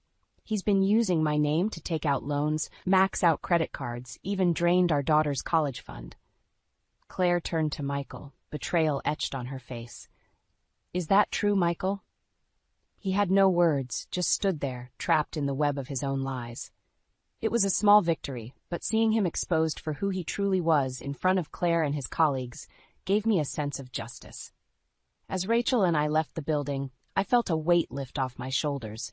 The road ahead was still daunting, but for the first time in a long time, I felt like I had the upper hand. Michael would no longer control our lives. It was time for him to pay for his actions, and I was just getting started. After the confrontation, our next step was legal action. Rachel, ever the resourceful one, connected me with a sharp, no-nonsense lawyer, Diane. She was a force to be reckoned with, and exactly what I needed. Diane pored over the documents I had gathered. "We have a strong case," she assured me. "Not only can we sue for the debts he incurred in your name, but we can also go after him for fraud and emotional distress." The idea of taking Michael to court was daunting, but it was necessary. He had to be held accountable. Meanwhile, Rachel kept an eye on Michael's movements. "He's unraveling, Emily. Claire left him, and it looks like his job is on the line, too." Good, I thought. He was finally feeling the weight of his actions. The day of the court hearing arrived. Michael was there, looking deflated, a far cry from the confident man he once was. As the proceedings began, it became clear that the evidence against him was overwhelming. Michael's lawyer tried to paint him as a man who had simply made some financial missteps, but Diane tore through their arguments. She presented the evidence of his fraudulent activities, his draining of Anna's college fund, and the impact of his actions on my health. The judge was sympathetic to our case. "Mr. Townsend, your actions have caused significant harm to your family. It's clear you acted with deceit and selfishness." The courtroom was silent as the judge delivered the verdict. Michael was found liable for the debts and ordered to pay restitution. Additionally, he would face criminal charges for his fraudulent activities. As we left the courtroom, Michael tried to approach me. "Emily, I'm sorry." I looked at him, feeling a sense of closure. "Your apologies mean nothing now, Michael. You're going to face the consequences of what you've done." Walking out of that courtroom, I felt a sense of empowerment. It wasn't just about the legal victory. It was about standing up to the man who had tried to break me. I had fought back and won. The battle was over, but the war was not. There were still challenges ahead: my health, rebuilding my life, ensuring Anna's future. But I faced them with a newfound strength. Michael Townsend would no longer cast a shadow over our lives. It was time for Anna and me to step into the light. The aftermath of the trial marked the beginning of a new life for Anna and me. The victory in court was more than just a legal triumph. It was a reclaiming of our dignity and strength. Yet, the true battle lay in rebuilding our lives from the ruins Michael had left behind. I returned to work with a renewed focus, determined to provide a stable and loving home for Anna. She was flourishing in school, her resilience a constant source of pride for me. We had weathered the storm together, and our bond had only grown stronger. Rachel was a regular visitor, always bringing warmth and laughter into our home. "You know, Emily, you're an inspiration," she said to me one evening as we sat in my living room, a sense of peace finally settling around us. I smiled, looking over at Anna, who was engrossed in a book. "I had a good teacher," I replied, my eyes meeting Rachel's. We had been through so much, but her friendship had been a guiding light through the darkest times. As for Michael, his downfall was swift. The loss of his job and reputation, coupled with the legal repercussions, had taken their toll. He tried to reach out a few times, perhaps seeking forgiveness or pity, but I had closed that chapter of my life. I was no longer the woman he had left in shambles. I was stronger, wiser, and free from his toxic presence. The journey wasn't easy. There were moments of doubt and fear, but each step forward was a testament to our resilience. Anna and I had not just survived. We had thrived. One evening, as I tucked Anna into bed, she looked up at me with those big, bright eyes. "Mom, we're going to be okay, right?" I nodded, brushing a strand of hair from her face. "Yes, sweetheart, we're going to be more than okay. We have each other, and that's all we need." As I turned off the light and left her room, I felt a sense of contentment. Our future was uncertain, but it was ours to shape. The scars of the past would always be there, but they no longer defined us. In the quiet of the night, I sat by the window, gazing at the stars. Life had thrown us into turmoil, but we had emerged stronger. We had faced our challenges head-on and reclaimed our lives. This was our new dawn, a time of healing and hope. And as I looked up at the night sky, I knew that no matter what lay ahead, Anna and I would face it together, with courage, love, and an unbreakable spirit. I swallowed the last of the painkillers, feeling the familiar lump in my throat. My husband, Adrian, his gaze fixed on the pill bottle, spoke in a tone dripping with impatience. "You've taken your meds, Eliza. No more excuses, right? Get on with the vacuuming." I winced, not just from the physical pain of my endometriosis, but from the sting of his words. "Just give it a moment to kick in. I'll clean up properly, Adrian." His response was a deep, exaggerated sigh, the kind that made me feel like a burden. As I struggled to suppress my own sigh, a sudden, sharp pain shot through my back. Collapsing to the floor, I looked up in disbelief to see Adrian, standing over me with a sneer. "Stop with your menstrual cramp theatrics, Eliza. Just get the job done." His voice was as cold as the floor I lay on. I, Eliza, at 32, found myself trapped in a marriage that had turned from a dream into a nightmare. Adrian and I met at the sales company where we both worked. He was the star salesman, known for his charm and quick wit. I was the newbie, eager and admiring. His mentorship turned into friendship, then into love, or so I thought. Our marriage began like a fairy tale, but as time passed, my health condition became a wedge between us. Endometriosis wasn't new to me, but Adrian's attitude towards it was. Initially, he was understanding, even caring. But after marriage, his empathy faded like mist in the morning sun. His disdain wasn't limited to my health issues. Adrian's career took off, and with that came arrogance. We both contributed to our household, but he made significantly more, and he never let me forget it. My efforts around the house were invisible to him. His eyes only saw the moments I spent resting, never the hours of pain-filled labor. When we moved to a new house, a step forward in our life together, his true colors bled through even more. He decided to host a family gathering to show off our new home. He handed me the list of guests, a mix of relatives, each with their own dietary preferences and dislikes. "Make sure everyone's happy, Eliza. No shortcuts, no excuses." I spent nights planning the menu, juggling the contrasting tastes and preferences. On the eve of the party, with my period in full swing, I managed to decorate the house and prep the food, all the while fighting back tears of pain and frustration. Adrian, oblivious to my struggles, spent the evening laughing at some show on TV, glass in hand, as I labored in the kitchen. I collapsed into bed that night, exhausted, hoping for a few hours of rest before the storm. The morning of the party, I was up before dawn, cooking and setting everything in place. The pain was relentless, but I pushed through, glancing at the clock, racing against time. I managed to set up everything just as the painkillers began to wear off, their effect fading like a mirage in the desert. Sitting gingerly on the sofa, trying to catch my breath, I glanced at Adrian. He sat there, casually sipping his drink, eyes glued to the TV.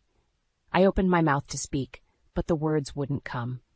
He noticed my stare and turned to me, annoyance etched on his face. "What now, Eliza?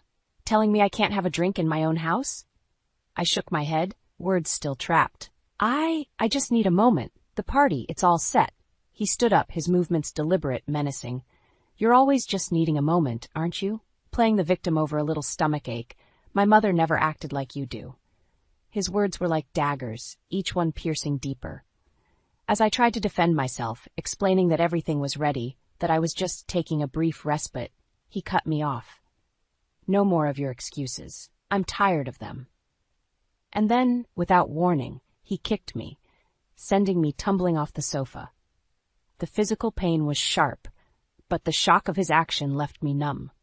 I lay there, trying to process what had just happened, as he calmly sat down and started playing a game on his phone, laughing at his screen as if nothing had happened.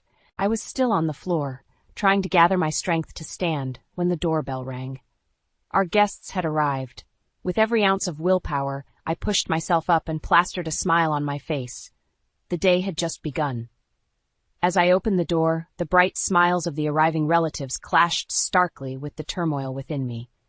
Their cheerful greetings and compliments on the house felt surreal, a stark contrast to the pain and humiliation I had just experienced. During the gathering, I moved like an automaton, serving dishes and smiling through clenched teeth. Adrian played the gracious host, charming and witty, a stark contrast to the monster I had seen just moments before. The mask he wore was impeccable, hiding his true nature from the world. Amidst the facade of normalcy, I caught sight of Martin, Adrian's father, standing in the doorway, observing the scene with a frown. His eyes met mine, and for a moment I saw a flicker of concern. He had always been a stern man, a strict father to Adrian, but today his usual sternness seemed tinged with something else. Disappointment, maybe even disgust. As the party continued, Adrian's demeanor grew increasingly jovial with each drink. His laughter was too loud, his gestures too grand. It was a performance, a show put on for the benefit of others. I knew the real Adrian, the one who lurked behind those smiles and charming words. The turning point came unexpectedly. I was in the kitchen, taking a moment to brace myself against the counter, when I heard raised voices from the living room. Peering out, I saw Martin confronting Adrian, his voice booming over the murmur of the guests. "What do you think you're doing, Adrian? I saw how you treated Eliza earlier. Is that how a man behaves? Is that how I raised you?" Adrian, caught off guard, tried to laugh it off. "Come on, Dad, it's nothing. Just a little spat between husband and wife. You know how it is." Martin's face reddened with anger. "A little spat? I saw you kick her, Adrian. That's not how you treat your wife, or any woman for that matter." The room fell silent, all eyes now on the father and son. Adrian's mask slipped, revealing a glimpse of the man I knew too well. "She was just being lazy, Dad. You know how women can be, making a big deal out of nothing. I was just helping her get back on track." His words sent a wave of shock through the room. The relatives looked at each other, disbelief and discomfort written on their faces. Martin stepped closer, his voice low but fierce. "Helping her? By kicking her? Is that what you call help? That's abuse, Adrian. You're abusing your wife." The word abuse hung in the air, heavy and undeniable. Adrian's face twisted in anger, but before he could respond, Martin continued. "Your mother would be ashamed to see the man you've become. I'm ashamed. You're my son, but I won't stand by and watch you treat your wife like this." Adrian, now visibly shaken, tried to regain his composure. "Dad, you're overreacting. It's not like I hit her or anything. It was just a kick, a wake-up call." Martin's response was immediate and furious. "A wake-up call? You think physical violence is a wake-up call? That's where you're wrong, son. That's where you've lost your way." The confrontation escalated, with Martin denouncing Adrian's behavior in front of everyone. The family gathering, meant to be a celebration, had turned into a public airing of our private nightmare. As Martin stormed out of the room, followed by a few relatives, Adrian turned to me, his eyes searching for an ally. But I couldn't meet his gaze. I felt exposed, vulnerable, yet strangely liberated. The truth was out, and there was no going back. The rest of the evening passed in a blur. Guests left early, murmuring their goodbyes and casting sympathetic glances my way. Adrian, now subdued, sat silently, the weight of his father's words and the guests' judgment pressing down on him. That night, as I lay in bed, my body aching, my mind raced. The events of the day had shattered the fragile facade of our marriage. Adrian's true nature was revealed, not just to me, but to everyone. The mask had slipped, and the monster was exposed for all to see. The morning after the party, the house was silent, a stark contrast to the previous day's chaos. I sat at the kitchen table, nursing a cup of coffee, lost in thought. The events of yesterday replayed in my mind, each word, each look, cutting deeper than before. Adrian had left early, muttering something about clearing his head. The house felt different without his looming presence. Quieter, but not necessarily more peaceful. My thoughts were interrupted by a knock at the door. It was Martin. He stood there, a mix of anger and sorrow in his eyes. "May I come in, Eliza?" His voice was softer than I had ever heard it. I nodded, leading him into the living room. We sat in silence for a moment before he spoke. "I can't begin to express how sorry I am for what happened yesterday, for what my son did to you." His apology was sincere, but it did little to ease the turmoil inside me. "Thank you, Martin, but apologies won't change what happened." He nodded, his face lined with regret. "I know, and that's what I'm here to talk about. You see, Adrian's behavior, it didn't come out of nowhere. It's my fault, partly." I looked at him, surprised. Martin, always so stern and unyielding, was admitting fault. When I was younger, I wasn't the best husband to Adrian's mother. I was tough, demanding. I believed in discipline and keeping a tight ship. I thought I was doing right by my family, but I was wrong, so very wrong. His voice cracked, and for a moment I saw the man behind the facade, a man full of regrets. Adrian grew up watching me, learning from me. I thought I was teaching him to be strong, to be a man, but all I taught him was how to be hard, how to be cold. The revelation was a shock. I had always seen Martin as the unshakable patriarch, never questioning his methods or his influence. Martin, you can't blame yourself for Adrian's actions. He's an adult. He makes his own choices. Martin shook his head. That's just it, Eliza. We're all products of our upbringing, to some extent. I set a bad example, and Adrian followed it. I've realized that too late. There was a long pause before he continued. But that's not all. I'm here to tell you that you don't have to endure this. You have a choice, Eliza. You can leave Adrian, and I'll support you, financially, legally, whatever you need. His offer took me by surprise. Leave Adrian? The thought had crossed my mind more than once, but the reality of it was overwhelming. Martin, I need to think about this. It's not just a decision, it's my life. I understand, he said, standing up. But remember, you're not alone. You have options, and whatever you decide, I'll be there for you. As he left, I sat there, the weight of his words heavy on my shoulders. The option to leave, to start over, was tempting, but it was also terrifying. What would life be like without Adrian, without the marriage I had invested so much in? The rest of the day passed in a blur of thoughts and emotions. I was angry, hurt, confused, but above all, I was tired. Tired of the pain, the lies, the facade. That night, as I lay in bed, I made a decision. I would leave Adrian. I would start over. It would be hard, maybe the hardest thing I'd ever done, but I owed it to myself to try. The following days were a whirlwind of emotions and decisions. I began to untangle myself from the life I had built with Adrian. Each step was difficult, but Martin's support made it bearable. He helped me find a lawyer and even offered financial assistance, though I declined the latter. Adrian returned home after a few days. His demeanor changed. He was quieter, more contemplative. It seemed the confrontation with his father had shaken him. Eliza, we need to talk, he said one evening, his voice lacking its usual harshness. I braced myself. All right, let's talk. He took a deep breath. I've been doing some thinking, about us, about my behavior. I'm sorry, Eliza, for everything. His apology, though unexpected, didn't erase the pain he had caused. Sorry doesn't change what happened, Adrian. I know, and I don't expect it to, but I want to make things right. I want to change. His words were a surprise, but I was skeptical. Could a person really change so drastically overnight? Change isn't easy, Adrian. It takes more than just wanting it. I'm willing to try. I've even started seeing a therapist. I want to be better, for us. The revelation was shocking. Adrian, seeking therapy? It was a step I never thought he'd take. I'm glad you're seeking help, Adrian, but it doesn't change my decision. I need time and space to heal, to figure out what I want. The hurt in his eyes was evident, but there was also a glimmer of understanding. I get it. Take all the time you need. I just wanted you to know that I'm trying. As the days passed, Adrian's attempts to change were apparent. He was gentler, more considerate, but the scars he had left were too deep, and my decision remained firm.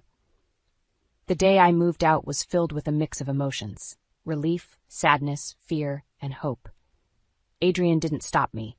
He just stood there, watching silently as I left our home for the last time. Living alone was a new experience. For the first time in years, I felt a sense of freedom, a sense of control over my life. I could breathe, think, and heal without the shadow of Adrian looming over me. But freedom came with its own challenges. I had to rediscover who I was outside of my marriage, redefine my identity. It was daunting, but also exhilarating. One evening, as I sat in my new apartment, the doorbell rang. It was Martin. He stood there, looking older and more tired than I remembered. Eliza, I need to talk to you. It's about Adrian. I let him in, curious about what he had to say. Adrian's been doing well in therapy. He's making progress, but he's also struggling. He misses you, Eliza. He wants to make things right. I listened, feeling a mix of emotions: pity, anger, indifference. Martin, I appreciate what you're doing, but I can't go back. Not now, maybe not ever. I understand, he said softly, but he's my son. I had to try. As he left, I felt a sense of finality. My life with Adrian was over, and a new chapter was beginning. A chapter where I was in control, where I could write my own story. Life in my new apartment brought a sense of tranquility I hadn't felt in years. The days were mine to fill, the space mine to inhabit without fear or judgment. I found solace in the small things: the quiet mornings, the freedom to make my own decisions, the absence of Adrian's oppressive presence. But this newfound freedom also brought with it a need for introspection. I began to revisit my past, the choices I made, the signs I ignored. In the silence of my apartment, I confronted the reality of my marriage, the manipulation, the emotional abuse, and the deep-seated fear that had become a constant companion. One afternoon, as I sifted through old photos, a wave of anger washed over me. The smiling faces in the pictures were a stark contrast to the memories they now evoked. How had I let myself be treated that way? How had I stayed for so long? It was then that I realized my journey wasn't just about healing. It was about reclaiming my power, my voice. I wanted Adrian to understand the depth of the pain he had caused, to experience the consequences of his actions. I picked up my phone and dialed a number I hadn't used in months. The line rang, and then a familiar voice answered. "Hello, Eliza? Is that you?" It was Adrian's sister, Clara. We had been close once, before everything fell apart. "Clara, hi. It's been a while. I wanted to talk to you about something." Her voice was cautious. "Of course, Eliza. What's on your mind?" I took a deep breath. "I want to tell my story, Clara. I want people to know what happened, what Adrian did." There was a pause on the other end. "Eliza, are you sure? That's a big step, I'm sure. It's time people knew the truth. I'm tired of hiding, of pretending everything was fine." Clara's response was supportive, yet concerned. "Okay, I'm here for you. Whatever you need." I hung up the phone, feeling a mixture of relief and apprehension. I knew that speaking out would be difficult, that it would bring judgment and possibly backlash. But I also knew it was necessary, for my own healing and for the possibility of holding Adrian accountable. In the weeks that followed, I shared my story. First with friends, then in a local support group, and finally in a blog post that Clara helped me publish. The post detailed everything: the abuse, the manipulation, the fear. It was raw, honest, and unflinching. The response was overwhelming. Messages of support poured in, along with stories from other women who had experienced similar ordeals. But there were also those who doubted, who questioned my motives, who stood by Adrian. Adrian's reaction was a mix of shock and anger. He called me, his voice shaking with emotion. "Eliza, why did you do this? Why are you trying to destroy me?" I felt a surge of empowerment. "I'm not trying to destroy you, Adrian. I'm trying to heal. And part of that healing is speaking my truth." His pleas turned to threats, to bargaining, but I stood firm. I had found my voice, and I wasn't going to be silenced again. As the days passed, the impact of my revelation became apparent. Adrian's reputation suffered, his once charming facade now tainted by the truth of his actions. His friends began to distance themselves, and at work, he faced scrutiny and distrust. It wasn't about revenge. It was about justice, about breaking the cycle of abuse. I had taken back control, not just of my life, but of my narrative. And in doing so, I had exposed Adrian for who he truly was. Several months had passed since I shared my story. The fallout for Adrian had been significant. His social circle had shrunk, and his professional life had taken a hit. But for me, it was a time of rebuilding and rediscovery. I had started therapy, which helped me process my past and envision a future that was mine to shape. One crisp autumn evening, as I sat wrapped in a blanket on my balcony, my phone buzzed. It was a text from Adrian. My heart skipped a beat. I hadn't heard from him in weeks. "Eliza, can we meet? I need to talk to you. Please." Against my better judgment, curiosity got the better of me. I agreed to meet him at a nearby cafe the next day. Sitting across from Adrian in the cafe, I noticed the changes in him. He looked older, warier. The arrogance that once defined him seemed to have dissipated. "Eliza, thank you for coming," he began, his voice unsteady. "I've been doing a lot of thinking, a lot of therapy, and I realize now how much harm I've caused you." His words were a stark contrast to the man I had known. "Adrian, words are one thing, actions are another. What do you want from me?" He sighed, looking down at his hands. "I don't expect forgiveness or for you to come back. I just wanted to apologize, truly apologize, and to tell you that I'm working on myself, trying to be a better person." The sincerity in his voice was unexpected, but it didn't erase the past. "That's good to hear, Adrian, but it doesn't change what happened. It doesn't change the fact that I've moved on." He nodded, a sad smile on his lips.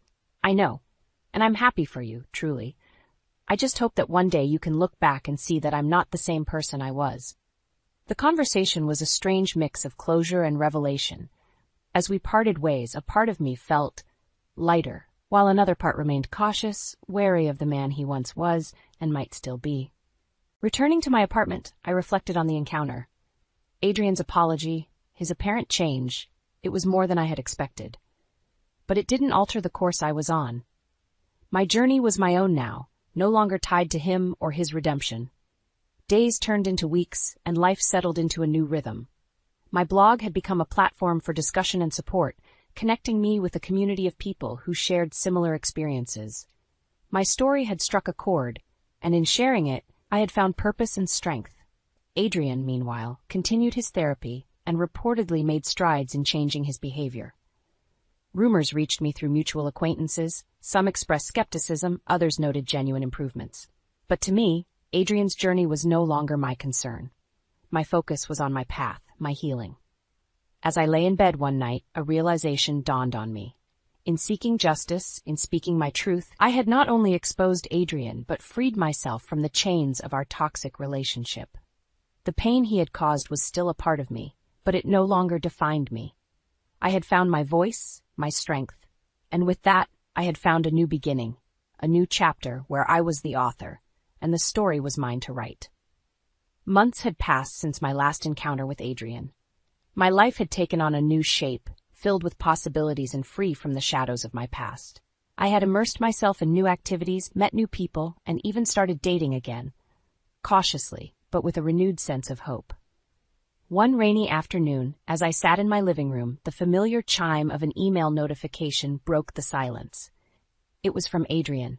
My heart raced as I opened it, unsure of what to expect. "Eliza, I know you've moved on, and I'm trying to do the same. I'm leaving town, starting fresh in a new city. Before I go, I wanted to thank you.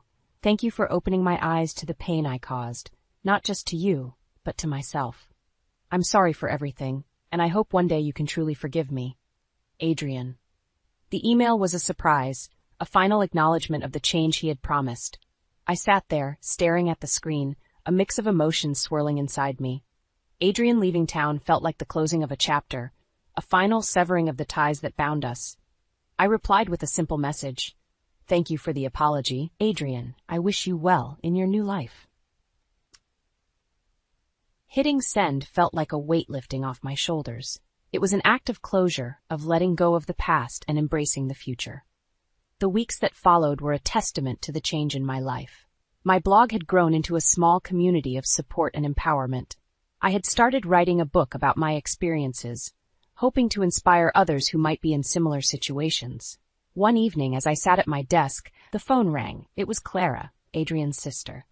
"Eliza, I just wanted to say I'm proud of you. You've turned something terrible into something positive. You're an inspiration." Her words warmed my heart. "Thank you, Clara. It means a lot coming from you." As we talked, I realized how far I had come. From a victim of abuse to a voice of empowerment. My story had not only helped me heal, but had also touched the lives of others. Clara's call ended with an invitation to a family gathering. I hesitated at first, but then accepted. It was a chance to reconnect with those who had been a part of my life, to show them the person I had become. The gathering was a bittersweet reunion. There were moments of awkwardness, but also moments of genuine connection. I realized that while my relationship with Adrian was over, my relationships with others in his family didn't have to be. As I drove home that evening, the city lights reflecting in the rain-soaked streets, I felt a sense of peace. The journey I had embarked on had been long and challenging, but it had led me to a place of strength and self-discovery. My story was one of many, a single thread in the tapestry of life, but it was a thread woven with resilience, courage, and hope, a testament to the power of speaking out, of standing up for oneself. I had found my voice in the darkness, and in doing so, I had found the light. And with that light, I stepped forward into a new dawn, ready to write the next chapter of my life.